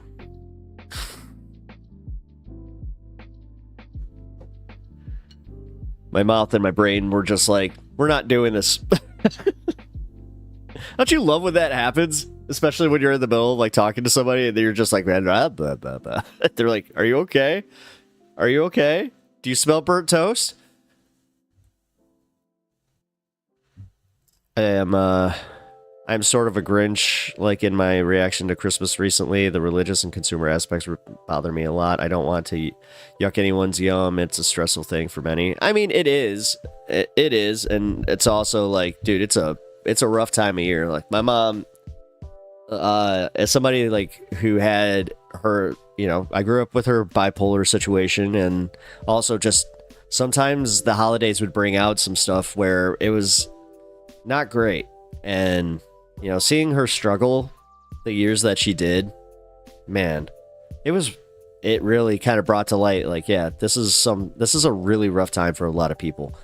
And there was also the whole thing where I have to give my mom a lot of credit. She also, like, man, when she did like love Christmas, or like that's also why I think I kind of am even trying, because yes, there's the consumerist nature to it, there's the religious part of it too, but realistically there's also the communal aspect to it. And there's nothing wrong with liking the aesthetic. There's nothing wrong with, because again, the fact that like it's got its ties set in like the pagan ritual aspect of it, there's the reason. Like, that's honestly what I like about it. I like the, you know, the Yule. I like the, oh, whatever. But I understand the Grinch aspect too. I get it. I'm at that really weird in between where I'm like, I could easily be a Grinch, but I don't know. Seeing how excited, like just knowing how excited I used to get as a kid about Christmas, and also because of where I grew up. I mean, I'm just going to say, like, Chicago at Christmas time is where you want to be. It's awesome. I love Chicago Christmas. If I ever get my own house eventually, I will host winter festival parties instead, where gifts are not allowed. Oh, come on. See, you are a curmudgeon. Just let the gifts, like, dude, gifts are gifts. It's almost more work to be like, don't bring gifts. I don't like them. Come on. No, if you're going to host a winter solstice or a winter festival party, just make it whatever. But gifts are fun, man. Don't be that guy. And if it's in the situation where it's like, yeah, I can't afford gifts, then yeah, literally the gift is you. Like, I know it's lame, but I tell my friends that all the time. Their company and just the fact that they want to be there, that's enough. If I get my own house. Oh, there you go. Oh, sorry. I don't know why that just oh, Bloodstone. You just put I just realized that your comment went out of order. I like the lights, but I would feel more into Christmas and the season if we were more community focused and not hating each other with the added flair of Christmas magic. Yeah, I do gifts because I like to give people gifts and pick out something just for people I love. See, exactly. And that's exactly my whole thing too. Like, and it is, trust me, the psychological thing, we can do that all day. Oh, is it a little selfish to give a gift because it's technically for you? Yes, but it's also, there's the nice, there's a lot of wholesome, stuff there that you're going to crap on that, then it's like, if you want to give someone a gift, then just do it. We don't need a special day where it becomes a status symbol. Yeah, I agree with that. I see. This is where I understand exactly where you're coming from, Duke. I understand the cynicism behind it too, where you're just like, people go crazy to do this consumerist crap God, I forgot who said it, where it's just like to get stuff they don't need. Tyler Durden. It was Tyler Durden's stupid speech from Fight Club. But I remember thinking about that, like, in the context of Christmas. So I wouldn't buy gifts. I would rather bake items for people. Yeah, see, stuff like that. Gifts are gifts, man. Like, I had a buddy that couldn't afford anything this year, you know, but we play, like, the same games. So they asked me, like, what cards I didn't have in a certain set. Told them, and yeah, you know, that's, and you know, I think it's even worse for people who are just like, oh, you didn't even buy this? Like, now that's whack. Like, that shit, like, people who have, like, that kind of stuff, yeah, man, that's wild to me. But yeah, I understand. Also, I like art, you know, I like when people draw me something, or you know, just do something with their art. That's always fun for me too. So I agree that people should give gifts whenever, and not because of obligation, which can cause tension, like Valentine's Day. Oh yeah. Yeah, I mean, sometimes it is nice to have a day though, because as you know what, I'll be honest, my dad's one of, like, the living, breathing examples of why you need that day. Otherwise he'll never give anything. So I don't know, man. Some people need the reminder to, like, hey, maybe be a little bit better of a person. You want to be a good person? But either way. All right, so I said I was going to do the video games. Let's do the video. Oh, no. I said I was going to do the video games, but no, we found a new video that is even more when you in depth. Oh, wait a minute. We already watched that. It's Kyle Kalinske. Ah, crap. Never mind. Yeah. Guess we're going to the video, or the video games. The video games. People shouldn't get... Wait. Oh, you didn't need to retype that. That's okay. Oh, shouldn't. Oh, yeah, actually. I agree that people shouldn't give gifts whenever. Oh. And not because of... Oh, wow. Okay. So that was actually a lot different of a point. Okay. Well, that's a typo that you don't like. Let's see. I'm not sure if I agree with that, though. Again, I'm kind of like Unimoogle. I like giving gifts just whenever, and you know, I like helping, and just I don't know. Also, like I got a dream. Like if I like make it on this, which who knows, could happen. I know exactly like how I would spend, you know, and what kind of organizations I'd be donating to, and just like all that kind of stuff. Like, it's so weird when people have their ideas of like, when I make it, I'm going to do this. And it's usually like buy, you know, such and such house or car or whatever the hell. And I'm just like, oh my God, I would totally give like my friends like the best like Christmas ever. I would, you know, help my friends get houses, like that kind of shit. Like, yeah, man, I'm very much about get what you can to be comfortable, and then help everybody around you and build a community. So somebody said it on Twitter. I don't know who said it. It was just a rando, but they were like talking about when I make it, or if I make it big, and then somebody attacked them because they're like, aren't you a socialist? They're like, listen, just because I'm a socialist doesn't mean that I don't need to, or don't have to not want to make money to help other people. And then they were like, listen, I'm not talking like F the world rich, where it's like we're literally a detriment to the planet. They're like, I want to take care of my friends rich. And I was just like, that's a good outlook right there. Yeah, that's kind of how I feel about that. Righty. Let's see. Let me get my Steam up and running. Steam. There we go.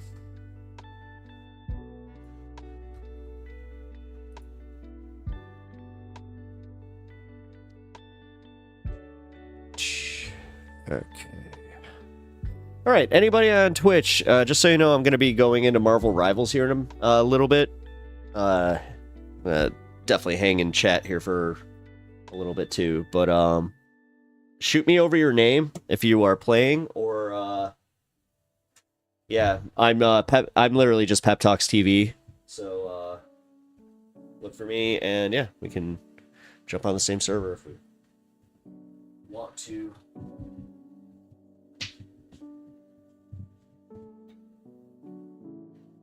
Yes, if everyone had the means to help each other, most people would. Oh, hell yeah, man. I mean, well, that's where I actually do maybe have more of a positive outlook on life. Because I do think that, like, what was that personality test or whatever, where do you think people are inherently good or bad kind of thing? And I'm like, well, I think actually most people are good. And, you know, got made fun of for that, but then it turned out, oh, most people think that way. Weird that only, like, you know, the most cynical amongst us are the ones that were making fun of me too, where they're just like, oh, you think people are really good? Bah. It's just like, okay, man, I get it. Trust me, as somebody who has seen like the worst of the worst, I'm also just saying I've seen some pretty good people, and I got good friends, and just yeah, man, that shit's wild to me. All right.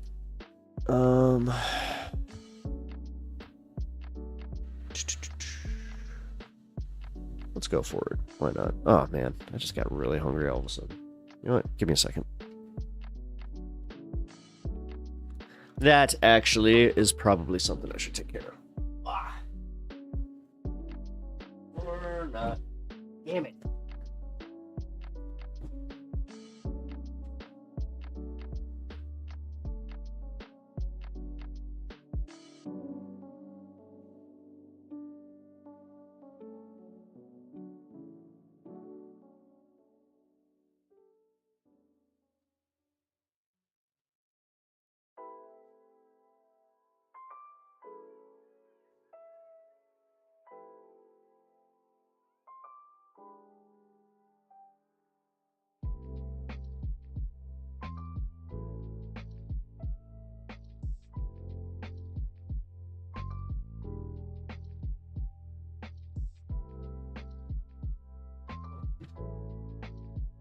Well, that was fun.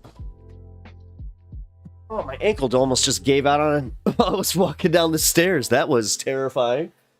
Holy crap. Oh. Yeah, I'm at that fun age. Sad part was, like, I wasn't even, like, running down the stairs or anything. I was just, you know, doing my doop, doop. And my ankle just went, eh. Actually, it kind of went, eh.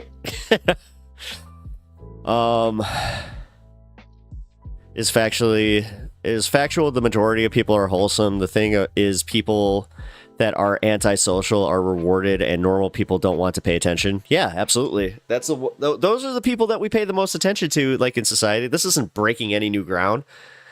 I mean, I love how many people think that, like, with the advent of Donald Trump, that this is something new.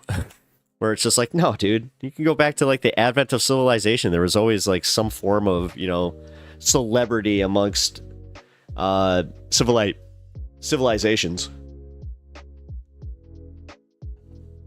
It's just the fact that they were, like, mostly, like, war leaders and shit like that. I keep candy around for when I'm hungry, especially at work in my little desk. There's candy for little old me. Yeah, I need to start keeping more snacks down here, because mostly, like, I have RX bars. Like, I pretty much survive off those things now, which, you know, that's not a bad thing to survive off of. They got freaking, you know, I think 2 whole egg whites in pretty much every bar. And then, like, the ones I like, they have, like, the cashews and all the protein a growing boy needs. I do also need to just, I don't know. I'm trying to be healthier, so it's kind of hard to find something that's, snacky that isn't always a granola bar too. Or just granola in general. God, so much granola.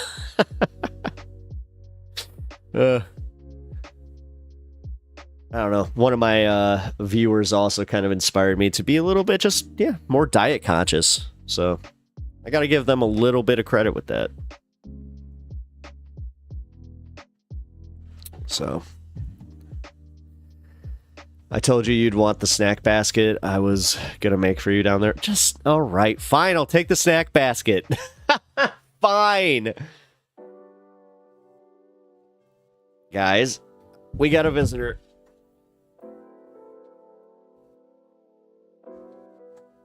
Who that? Who that? Who that? Come here. Look. He's scared of the Santa. He's like, what is that? Come here. It's okay. It's not real. It's not real. It's not real. Hey, buddy. Yeah.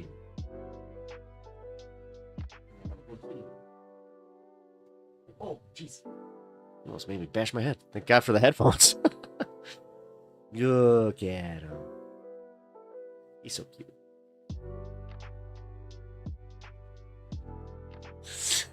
I knew calling you fat would help.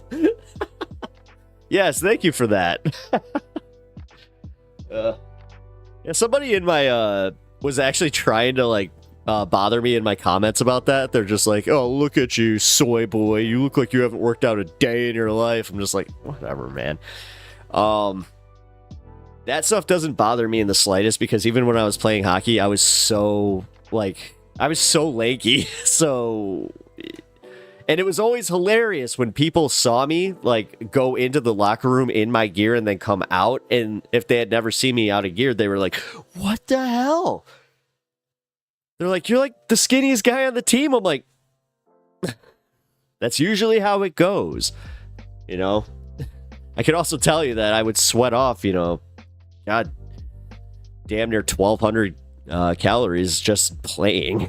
So, yeah, if you want to lose weight, just become a hockey goaltender. You do have to be a good skater, though. It's one of the most common misconceptions about hockey in general, is that the goalie is one of the worst skaters on the team. It's like, no, they're actually one of the best. They can use... Also, I'm not sure if you guys know this, goalies also have much wider blades, and they're also longer. So, gives us more range of motion, and we can also use them as picks. You're tall, right? Probably makes you more lanky. Yeah. Yeah, I'm about 6'1". Arcadian Knight says the goalie. I'm 6'1" if I stand up tall. No, I'll be completely fair to myself. I'm 6 foot on a good day. But yeah, no, I'm tall for a goaltender. Well, I don't know what the hell happened. When I started, being 6 foot for a goalie was fine. It was totally fine. It was probably right at the average even. And then within, I want to say 5 years, all of a sudden I started seeing the average change to 6'3", 6'5". I played against a guy that was 6'7". He barely had to move. That was infuriating. Because the whole thing is your leg coverage. But then again, I also played against goalies that were 5'9". So, the other part about that is because he's so big and cumbersome, he also had more areas that you could expose, especially because he had a harder time getting up. Those little guys, those dudes, I'm telling you, they would, I had a few saves like this, but those were the guys where you would see an opening and they would do one of those acrobatic flip on the ice and just have their arm up right at the right moment. Ugh. It is fair to say tall at 6 foot based on the average human. Oh, okay, cool. What is the Duke? What's the average human now? I thought the average human was more like 5'10". I mean, if you're going based off like shopping for clothes, if you have a size 10 shoe and you wear like a size 32 jean, yeah, I can like never find anything in my size. They're always sold out. Always. In a large shirt. Well, by choice.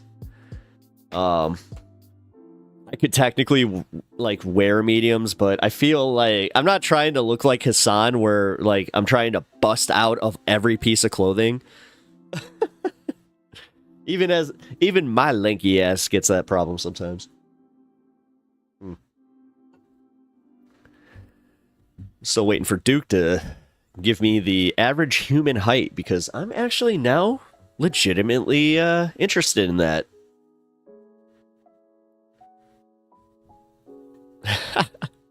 Same.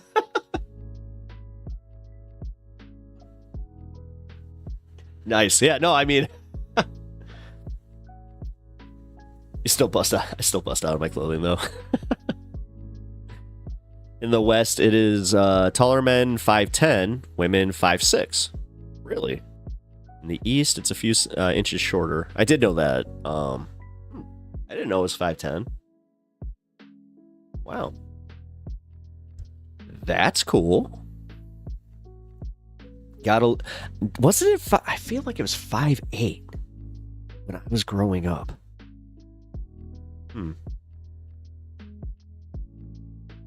Yeah, I mean, I've also had like this weird thing where, the older you get, for any of my audience that hasn't hit 30 yet, I'm gonna expose something, and I'm sure that everybody who has passed 30 will agree with this. Getting bloated is a real thing. And it's something I did not deal with in my 20s, but then for some reason in my 30s, man, like it became a real thing where I'm like, what the hell? Certain like really weedy beers, oh man, those will do it, where all of a sudden it's just like my face puffs up. And I thought it was an allergy at first, which then somebody was, they were just like, technically, we're all allergic to alcohol. This is why we have beer bloat and blah, blah, blah, blah, blah, blah, blah. I was just like, oh, cool. People are getting taller due to nutrition. I would not be surprised if it was lower when you were a kid. Okay, that makes sense. That's also why I think I covered this yesterday when we were discussing age and just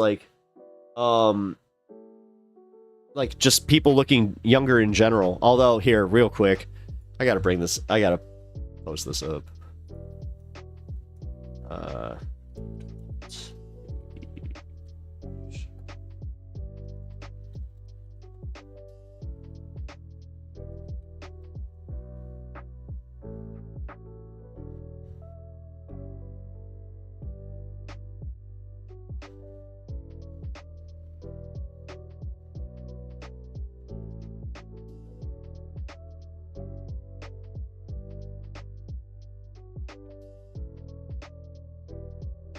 Come on, where is it?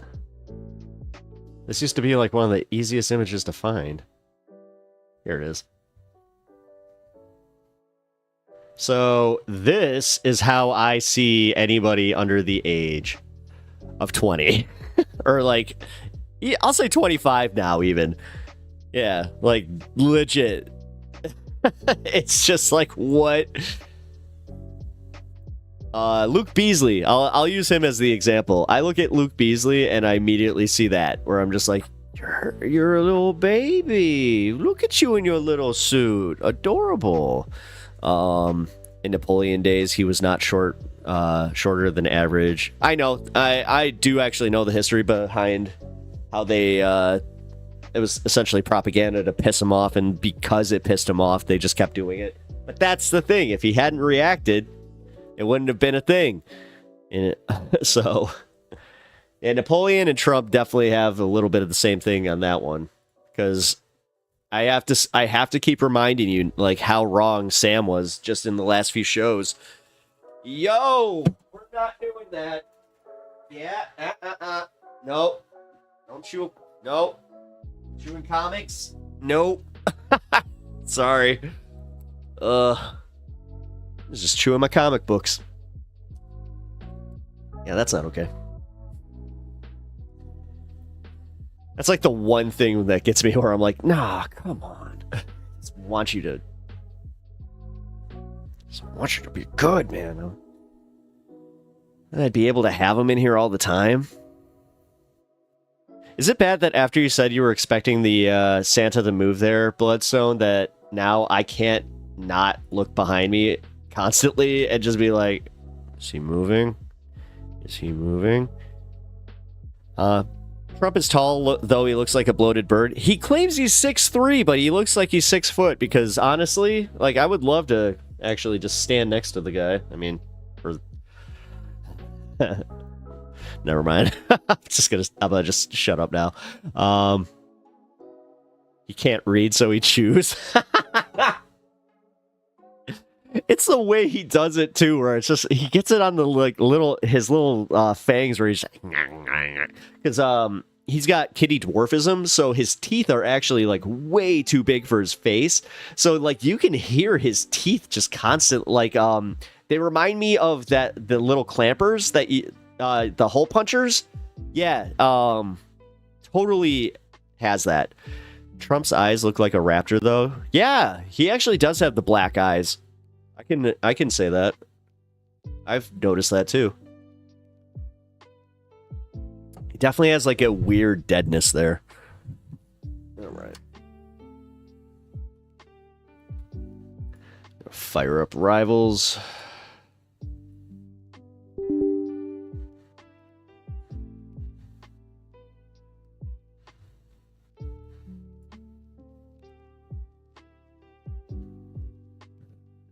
Give me a second. Oh, a staple remover, not a hole puncher. Yeah, you're right. A slight wave of the hand is all he needs to do to turn it into a... I'm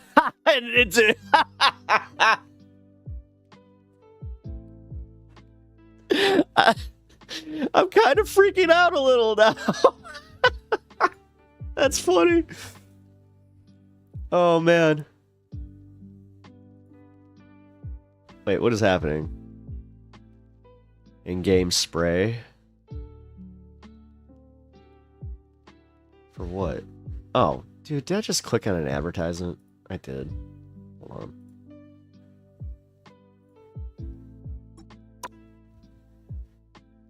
Give me a sec.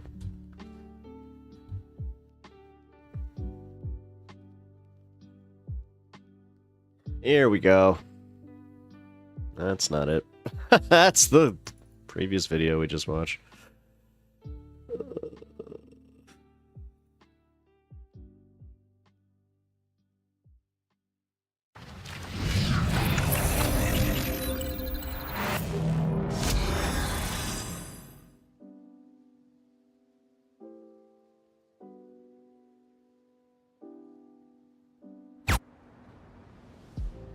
All right, let's hope it doesn't crash, because, man, I've been having issues with that.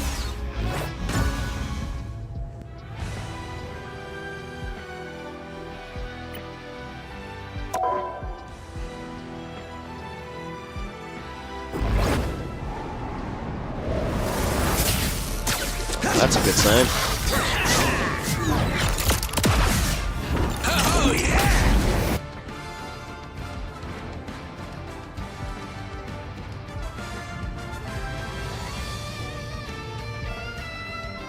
All right.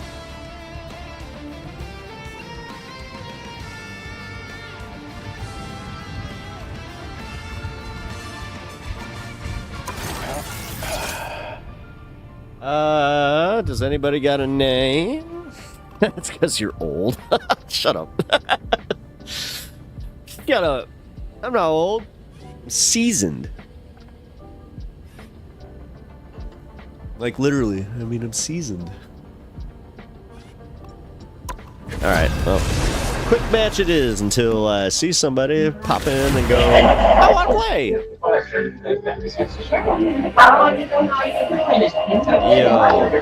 You'll need a tough team to win this one. I'm a Spider-Man. Only my neighborhood is now like multiple realities. Cool, right? Whoa, how do I turn this off? What the hell was that?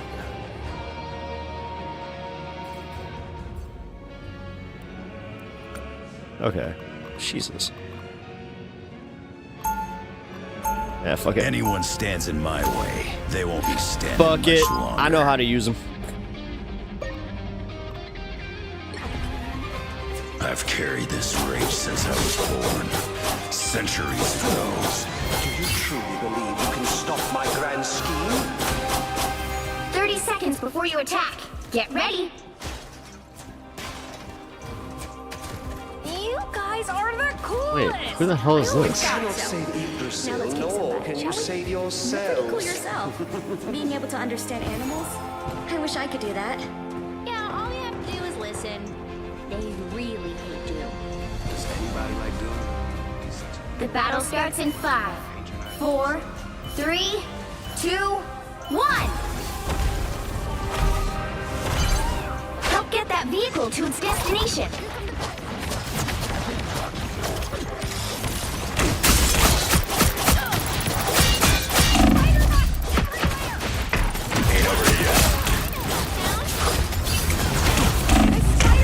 Ah, crap.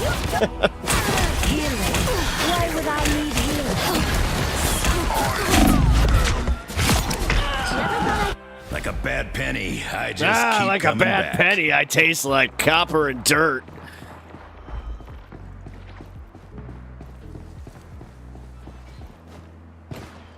You're halfway there. Keep going.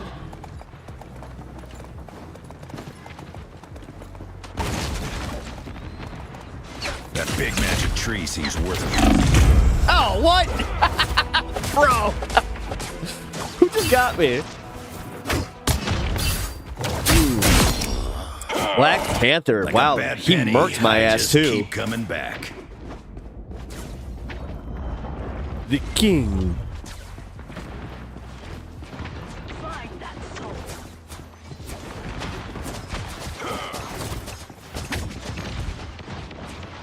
All right. Where's Groot? That's the problem. He got behind you. Damn it!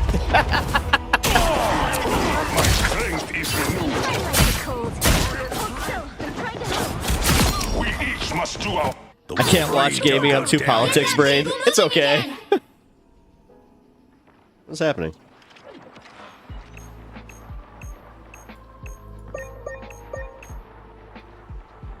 There we go. Well, I mean, if you're too politics brain, then we can. I mean, I have to get better about that. I should probably discuss politics while gaming. So, if you guys got anything you want to discuss, now that we can. It's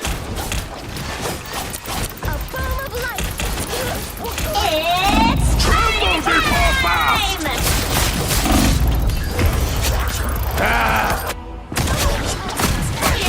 Tremble before fast! I mean, we can talk about the politics of Matt Leck and how he would be disappointed in me doing this. Get that vehicle moving. Because I'm just doing escapism and I'm not actually being proactive in my community. And Marvel is, they're just here to make sure that we're, you know, completely Let's move that blasted hammer. subdued. Alright, this seems pretty good with their Moon of Snow. Wasn't very nice, was it? A health boost. Fine by me.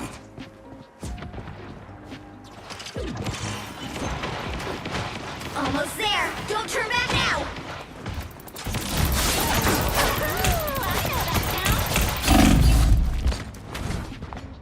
Some extra. The vehicle reached a checkpoint. Keep up the momentum.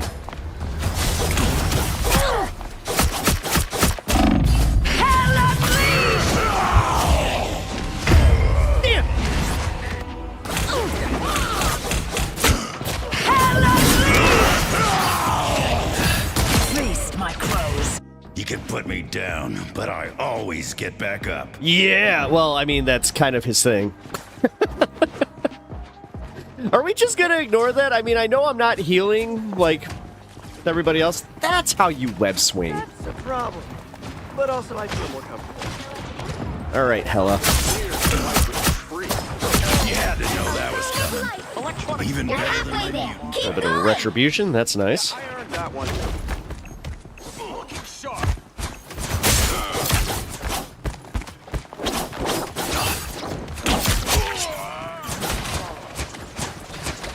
What's up, Panther? You know that combo? That big magic tree seems worth a visit. No! Run! Thank you. All right, like you said, that magic tree. Needed a little boost. I am a master of horticulture. No holding back. Yeah, look at me. I'm so cool. Reached a checkpoint. Keep up the momentum. I like his berserker rage.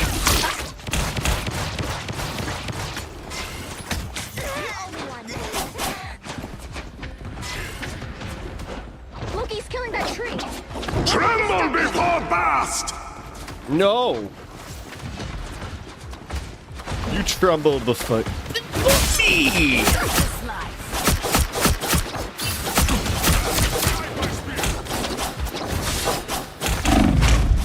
That's supposed to hurt.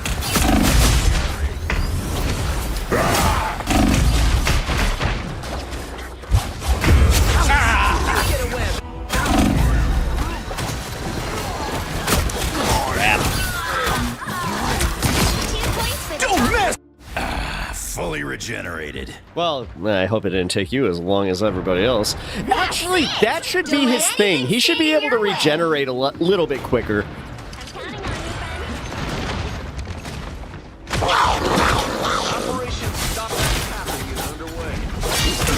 Needed a little boost.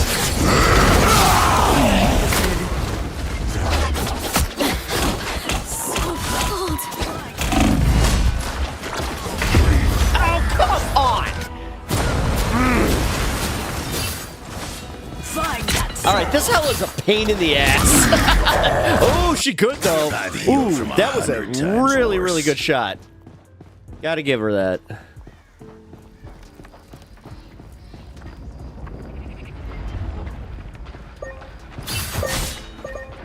Us against the world.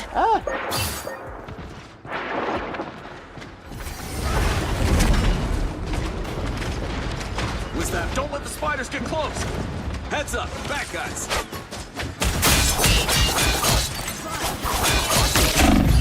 Fucking Scrap it. Get that vehicle moving again. Systems restored. Damn it. You never stood a chance. You can put me down. I'll give but you that. I That was a always good get kill. Back up. Hey, you look like Could really you could use use a a hand. rainbow bridge about now. Ah, shit, guys. We gotta get control of this. I know, stating the obvious. That big magic tree seems worth a visit.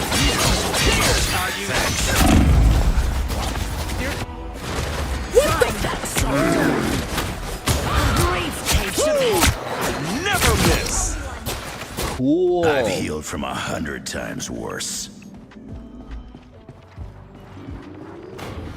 I mean, he's literally healed from like a single cell, I'm pretty sure. Electronic spiders? Come on, man. In certain continuities. Was that my arrow? If you guys are watching this gaming stream, expect to get some just heavy lore. What? Why would you put a chamber like this when it doesn't actually connect to anything else? So close. That's bullshit. Big chance. Hang in there, big tree. Steer clear of the spider nest. I'd stay down. Even better than my mutant. You get a weapon. You get a weapon. You get a weapon. The neighborhood. Fine by me.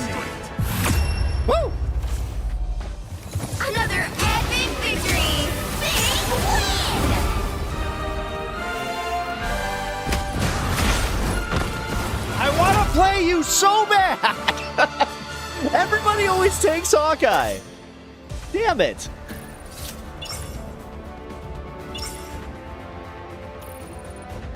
Sorry, Duke. I feel bad for going right to gaming.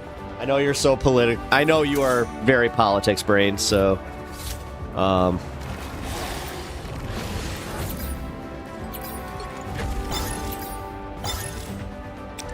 but also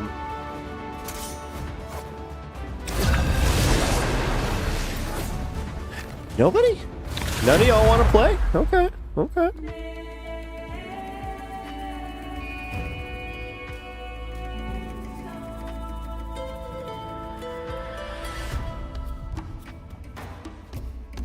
You'll need a top-notch team to win this one. Uh-oh. What just happened?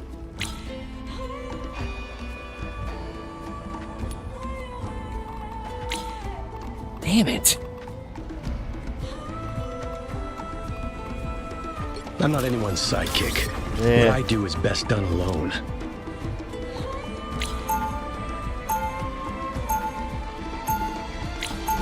Hey, buddy. Hey.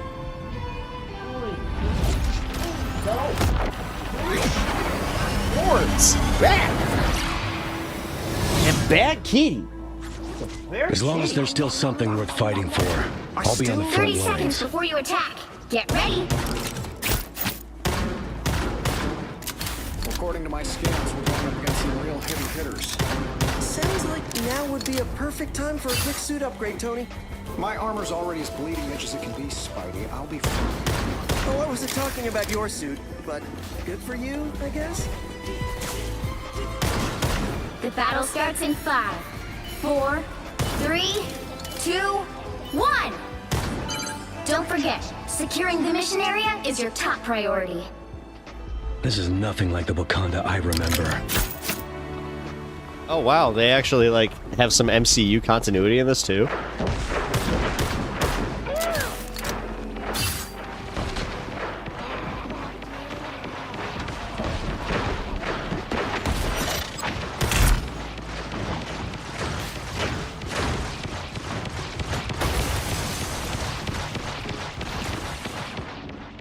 Be on the lookout for soldier swarms. God damn it. I thought I was being cheeky too. Come on, get out of here. I always come back. I do. But you know?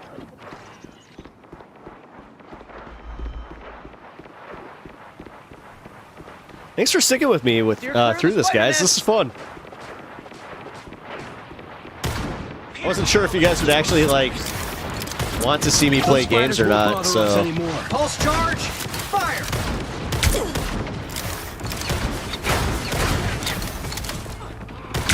Nothing personal.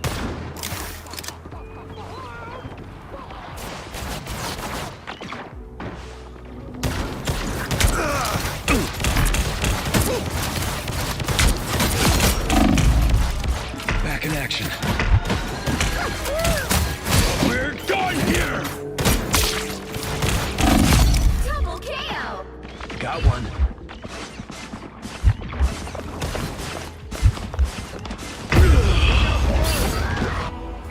Guys, my cat's literally laying in front of the screen. That one hurts. Score one for the score. My mission isn't over yet. You are so cute right now, I can't even.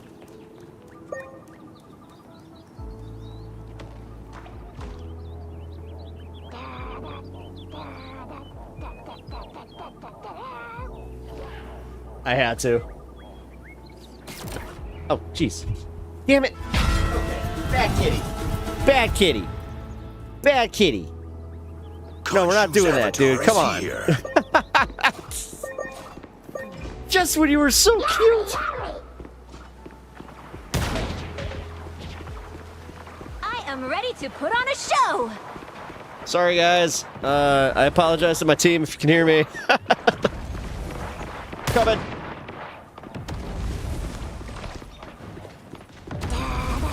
All these spiders! Feel the wrath of the goddess! Well, that's some bullshit. Feel the wrath of the goddess!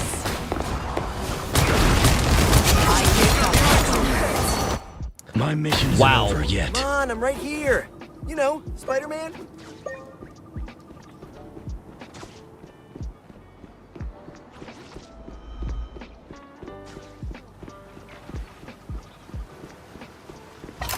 Your girl Penny is ready to go. Someone call Doctor Strange. This should help.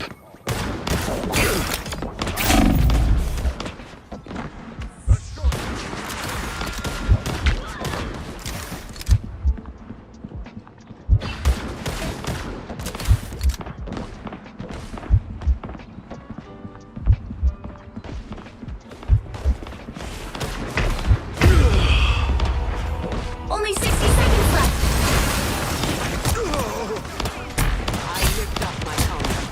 Got him, Tippy! My mission isn't over yet.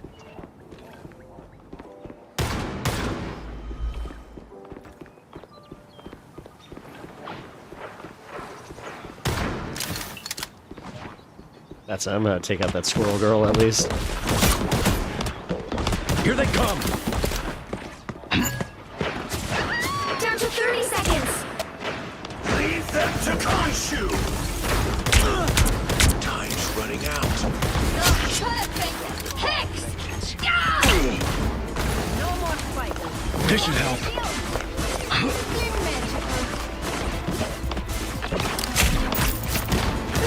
Maximum pulse! Well, at least I took out their Luna Snow at that point. Maximum! Get up. I'm not. Well, you can't expect to win them all.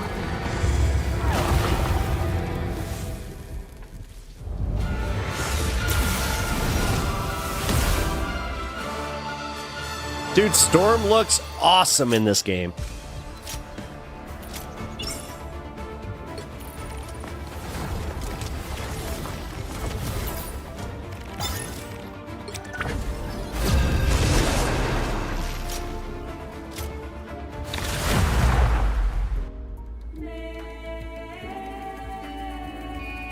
I think they're trolling Blizzard with that Spider Girl. Just gonna say it.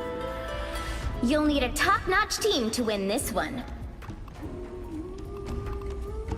Are you kidding me?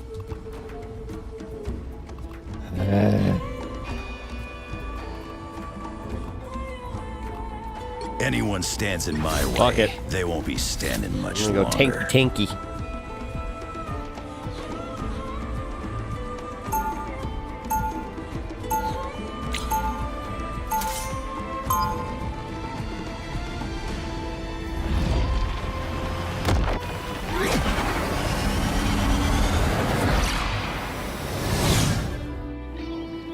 You picked the wrong day to drag me into this mess, bud. 30 seconds before you attack. Get ready. What is this thing? I don't know what you know what? Never mind. Just bite the bad guys.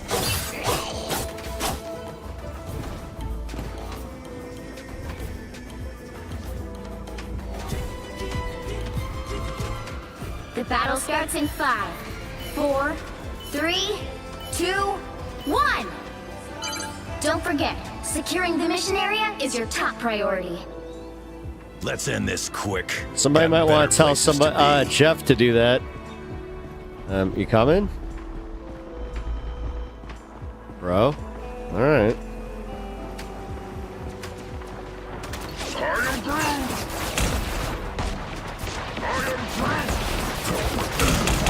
Skill scrapping. Nest of mechanical. Shake it up. Oh, Arsenal Prime. You don't have to fight alone. Fully regenerated. Yo, Jeff, let's go.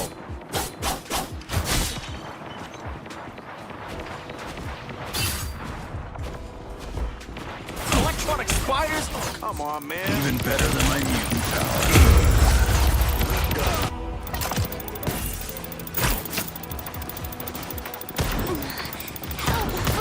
Nothing personal. All right, well.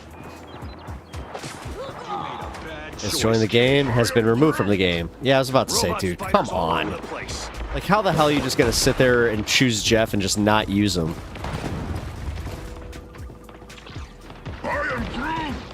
Yeah, I know. Where are you?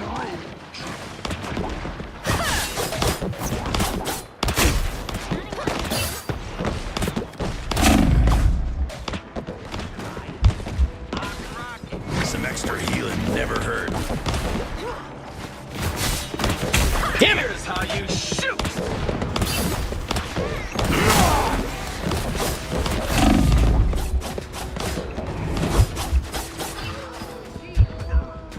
A health boost. Fine by me. You did that with your weak human eyes?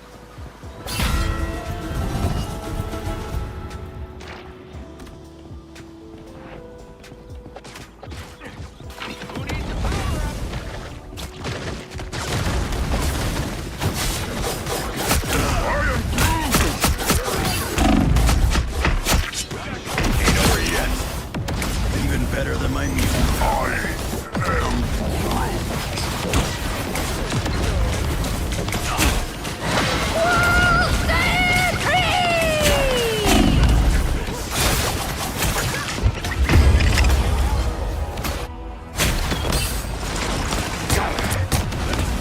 What's good, Lex? Just playing a little Christmas Rivals before, you know, just keep coming back. doing the family stuff. We covered some TYT fun. Hope you guys are all having a very, very fun Christmas. I'm doing this my way. Ah! I tried. I was like, jumpy, jumpy, jumpy. Oh. Judge, jury, execution. The fact that he said executioner right as Squirrel Girl killed me. Okay.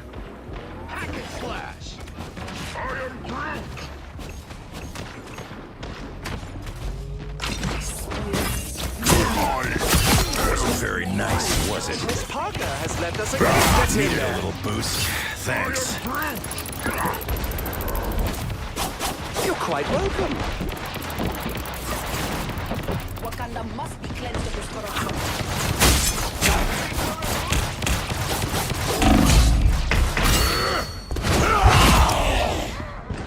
It's enough for you. You're halfway there. Keep Got it going. with that.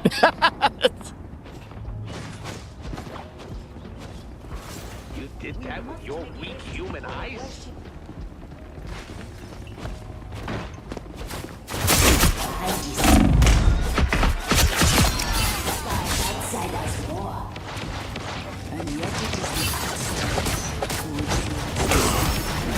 These will reach the checkpoint. Keep up the momentum.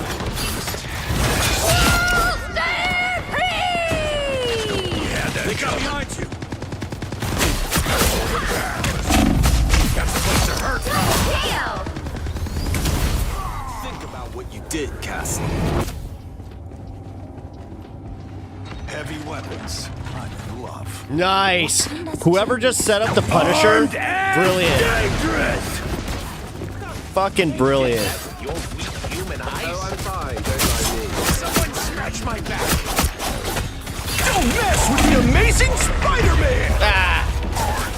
Got me. Oh, Spidey. Don't mess with the amazing Spider-Man. Spiders.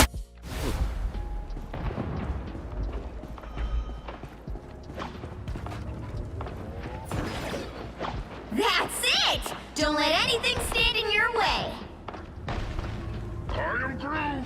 Including I am Groot. I'll patch you up. Okay. What just happened there? Spider time! What is happening?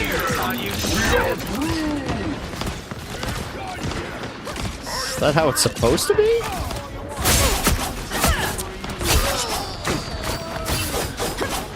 Another one for the good guy. Looking sharp. Nice shooting, partner. Hell yeah.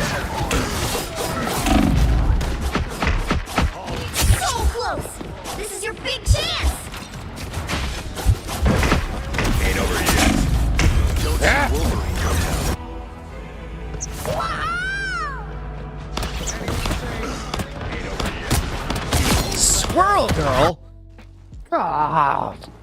Always Squirrel Girl. At least for me, it has been always Squirrel Girl.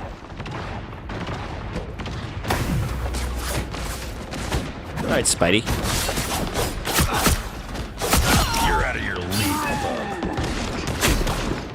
You had to know I'd be back. A health boost. Fine by me. You have my full support. We're on a mission for the king. Hit the gas.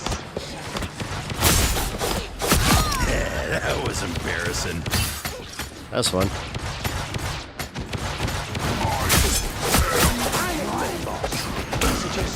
Maximum pulse! I'm doing this my way!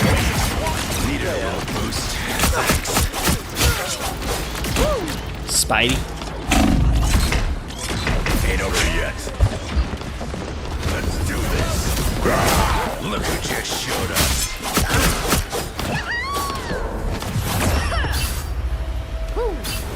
Another epic victory! Big win! Alright. Of course, Hawkeye, VIP.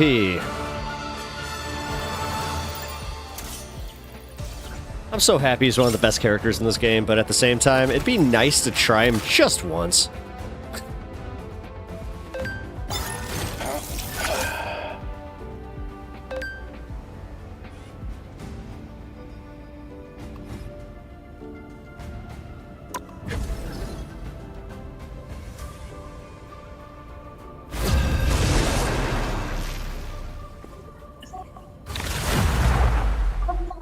Estoy aquí. La hermana mía está, yo no sé. Loca, igual que tú. Pick your hero or villain. I'm not judging. No, pero Joseancito, pon tu cámara. The hell? no tengo. Ay, bendito. No tengo, es que estoy... Pues fácil, no puedo montar tanta cosa. The hell? Man.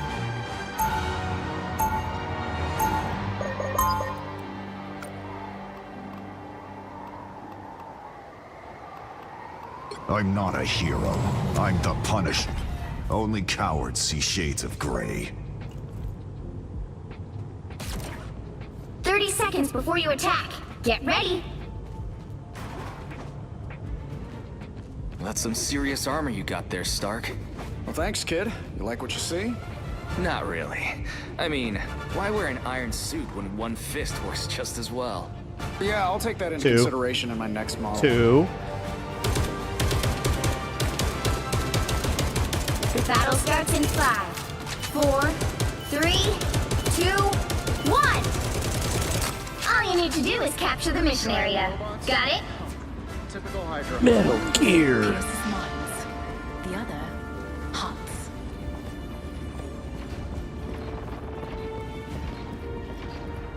I don't think that's the welcoming There's committee. somebody who needs a bullet.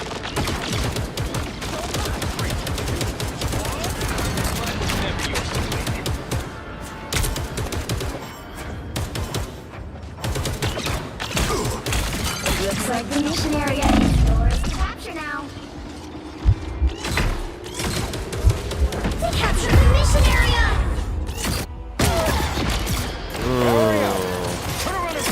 That's not as good as I was hoping. Damn! This is not over.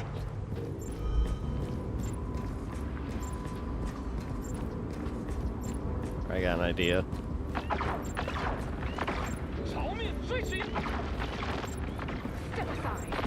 There's another one. Heavy weapons. On the move again. Ah, it seems like they've definitely figured out how to counter the Punisher. That's good. That's good. Awesome. Now I'm getting mad. Yeah.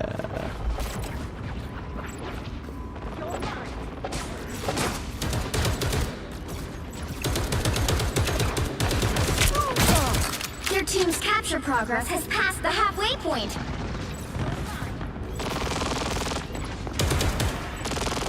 hunkering down.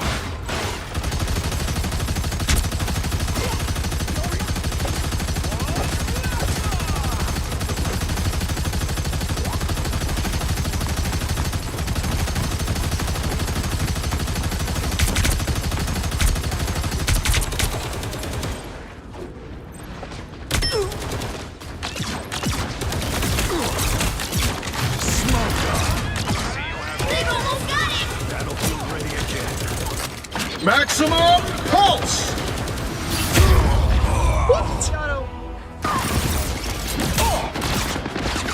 Maximum pulse! Bullshit. I'm not done yet.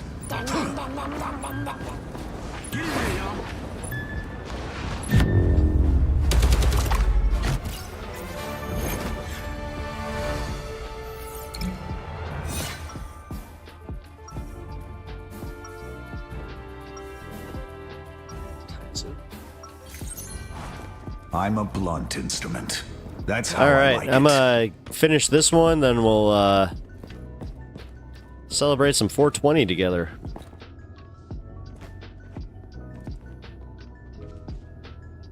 Seconds before you attack. Get ready. Been too long since we did this together, Luna. Ready for an encore? An Agents of Atlas reunion tour? I don't know. You can't deny that would be a hot ticket. I just realized my Agents of Atlas #1 just skyrocketed in value because that was Swordmaster and Luna Stone's first appearance. 4, 3, And I bought that on a whim 1.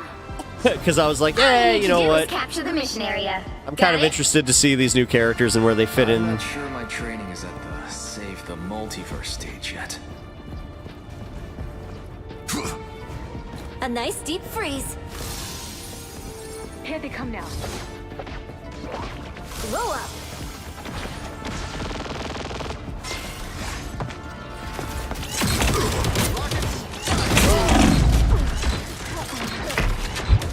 Looks like the mission area is yours to capture now.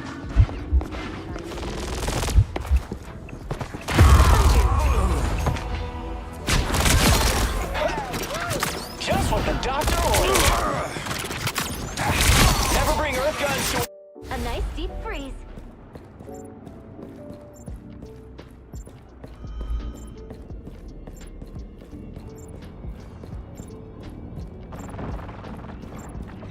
Do a throw like a girl.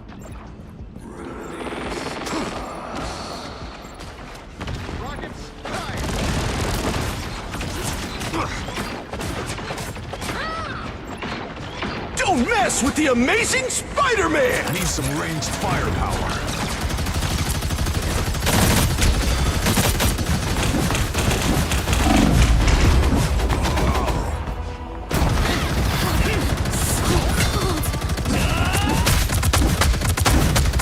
You were always outmatched. Back for another tour. Every team needs Iron Man.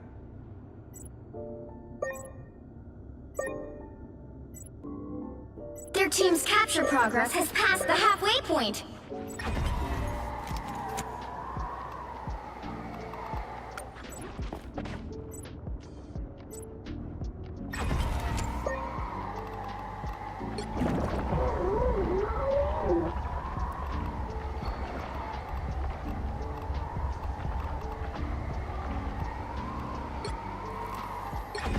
I am Groot.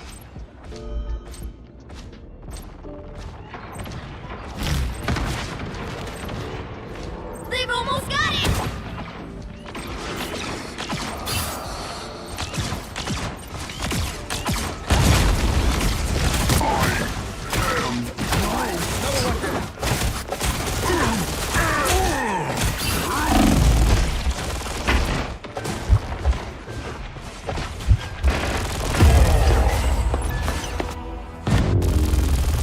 Okay.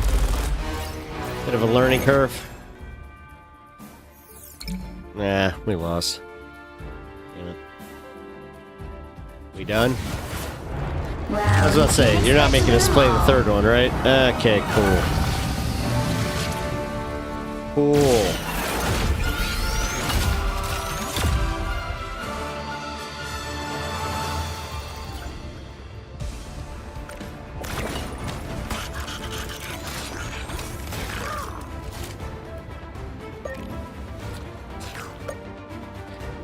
Alrighty. Well. That is all that Rivals has, Oh,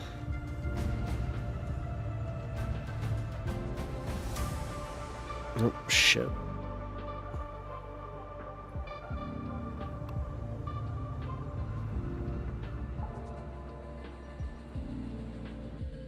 There we go. It's fun. Thank you for anybody that stayed with me through that. That was yeah. I feel bad for guys like Duke where it's like, I don't really watch gaming streams. I'm here for the politics. It's like, yeah, I know. And I'm trying not to do too much of like the having people get used to other content that they're not here for, because like I'll acknowledge, yes, I am here for the politics, so I hope that you know, everybody understands that this is just for the fun ones, and I just happen to be in the holidays, so it's like, what am I gonna do here? So but let's hang out for a few minutes. I'm gonna go take a piss real quick, and then we're gonna load up and celebrate Chicago 420. So I will be right back.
All right. We're in it. Let's see. What time is it? Oh, 2 minutes.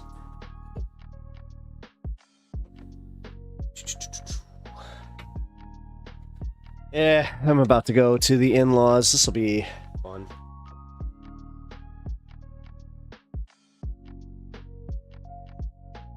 Arcadian! You actually get to participate, dude. I'm so... Oh, man. This is fun. Like, now... this is so much fun. Hell yeah. It's almost time. It's almost time! Alright. Yeah, turn it on.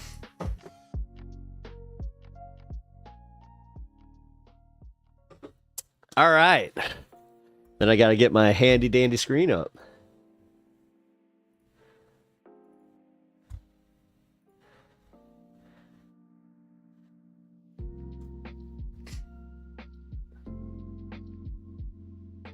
All right, cool.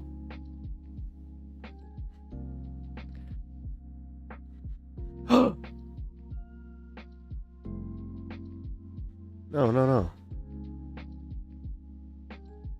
Okay, there we go. All right, we got 1 minute. And... Oh. What? Oh, man, I thought I started on the minute. Never mind. Here we go. There we go. Let's, boom.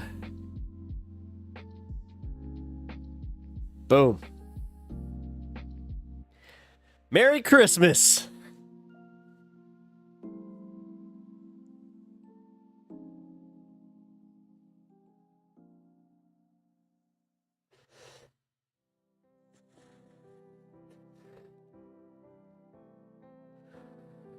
Cheers, everybody.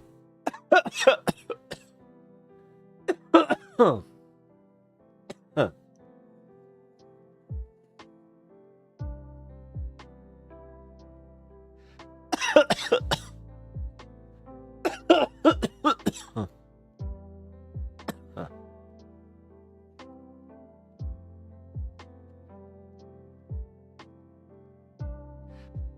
Oh man, it keeps burning.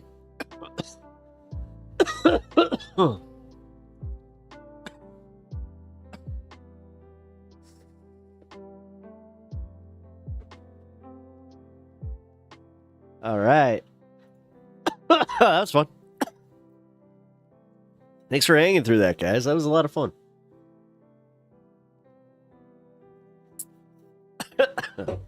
Because honestly, I kind of feel like I just smoked with the cousins, you know? Because from here, I get to go and pretty much gather the presents up and then just, boom, go for it. God.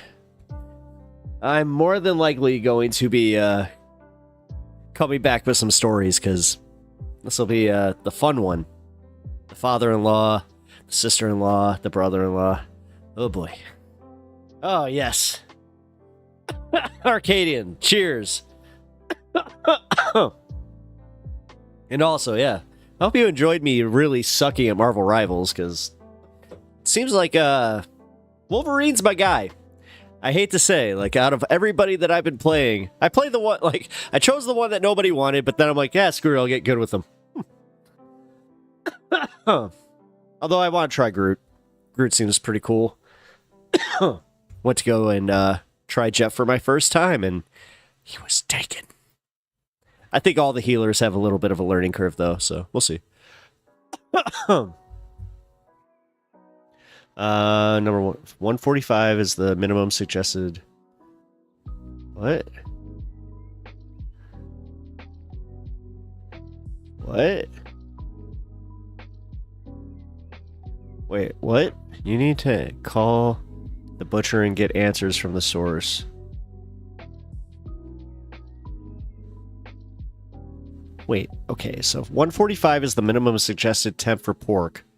Fresh ham refers to a process of curing. Yeah, okay, I get that. Oh no, people are trying to make their own ham?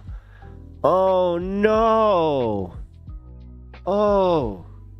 Oh, botulism is making a huge return. Well, huge return.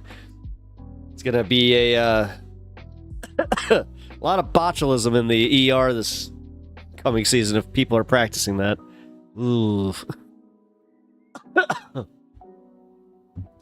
I'll be honest, I've been eating a lot less pork lately.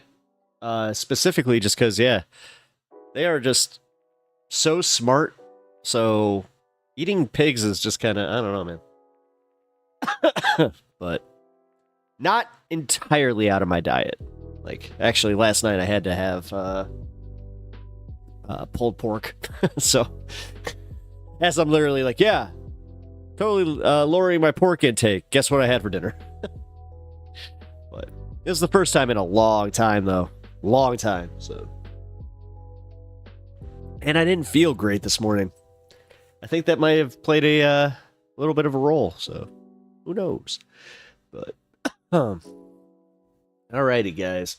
I am going to hop on off. We definitely got some stuff I got to do.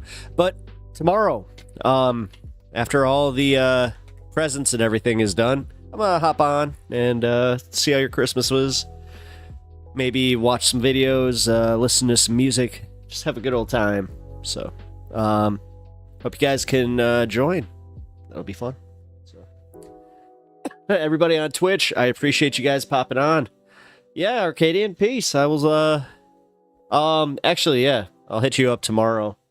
I know you got your family stuff, but you know the deal. We know that you know the deal. Oh, Mikabashi, thank you. Happy Honda Days. Merry Chrysler. I love my friends.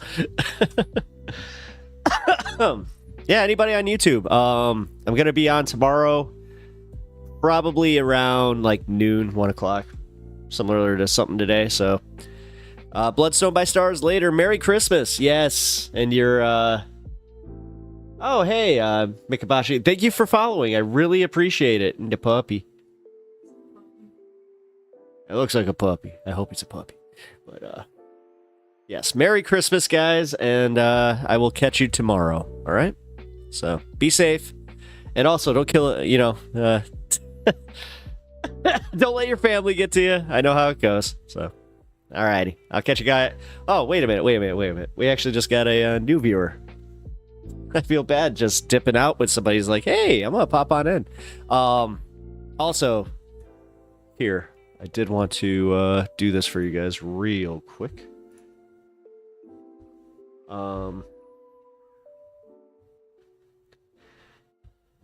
Yeah, I got time. Cool. I'm gonna play. I'm gonna let the song play us out, since I get to do that now.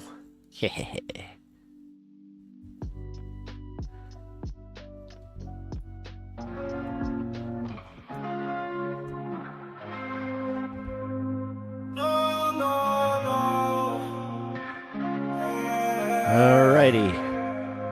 I'm going to peace out, and I will see you guys, alright? Merry Christmas. Come on over if you need it. I'll break you, we mix it up and then repeat it. I'll tell you hold on, I should probably put his stuff up here. Here we go. Calling you up is not a problem. Give you everything. I got you, got desires. Nice. I'ma solve them. We could chill out by the ocean, sipping gin right out the bottle. Mosey on down to the water, fucking you on full throttle. Watching comets in the sky, whizzing by us all night. Smoking OG, getting high, feeling like we about to fly. Told you you can count on me. Give you anything you need. Grab your hand and take the lead. Show you what you wanna see. There's something about the way you move. Ain't no one do just what you do. Can't keep everyone away from you. Away from you. It's not like me to be lost in space, but you make me wanna see your face. There's something about the way you taste. Way you taste. Chilling with you makes me wanna lose it. I can't believe you here with me, you are my music. Nothing like you, I won't try not to abuse it. I tell you, you're my only drug, you keeping me lit. Showing you what is my desire, always by your side. So when you need me, I put out the fires. Never felt the feeling quite the strongest. Something I admire, taking hits of you, inhaling everything to get me higher. Fucking up the whole night, seeing all the city lights. Driving drunk, ain't gonna lie, we ain't never gonna die. Told you you can count on me, give you anything you need. Grab your hand and take the lead, show you what you wanna see. There's something about the way you move. Ain't no one do just what you do. Can't keep everyone away from you. Away from you. It's not like me to be lost in space, but you make me wanna see your face. There's something about the way you taste. Way you taste.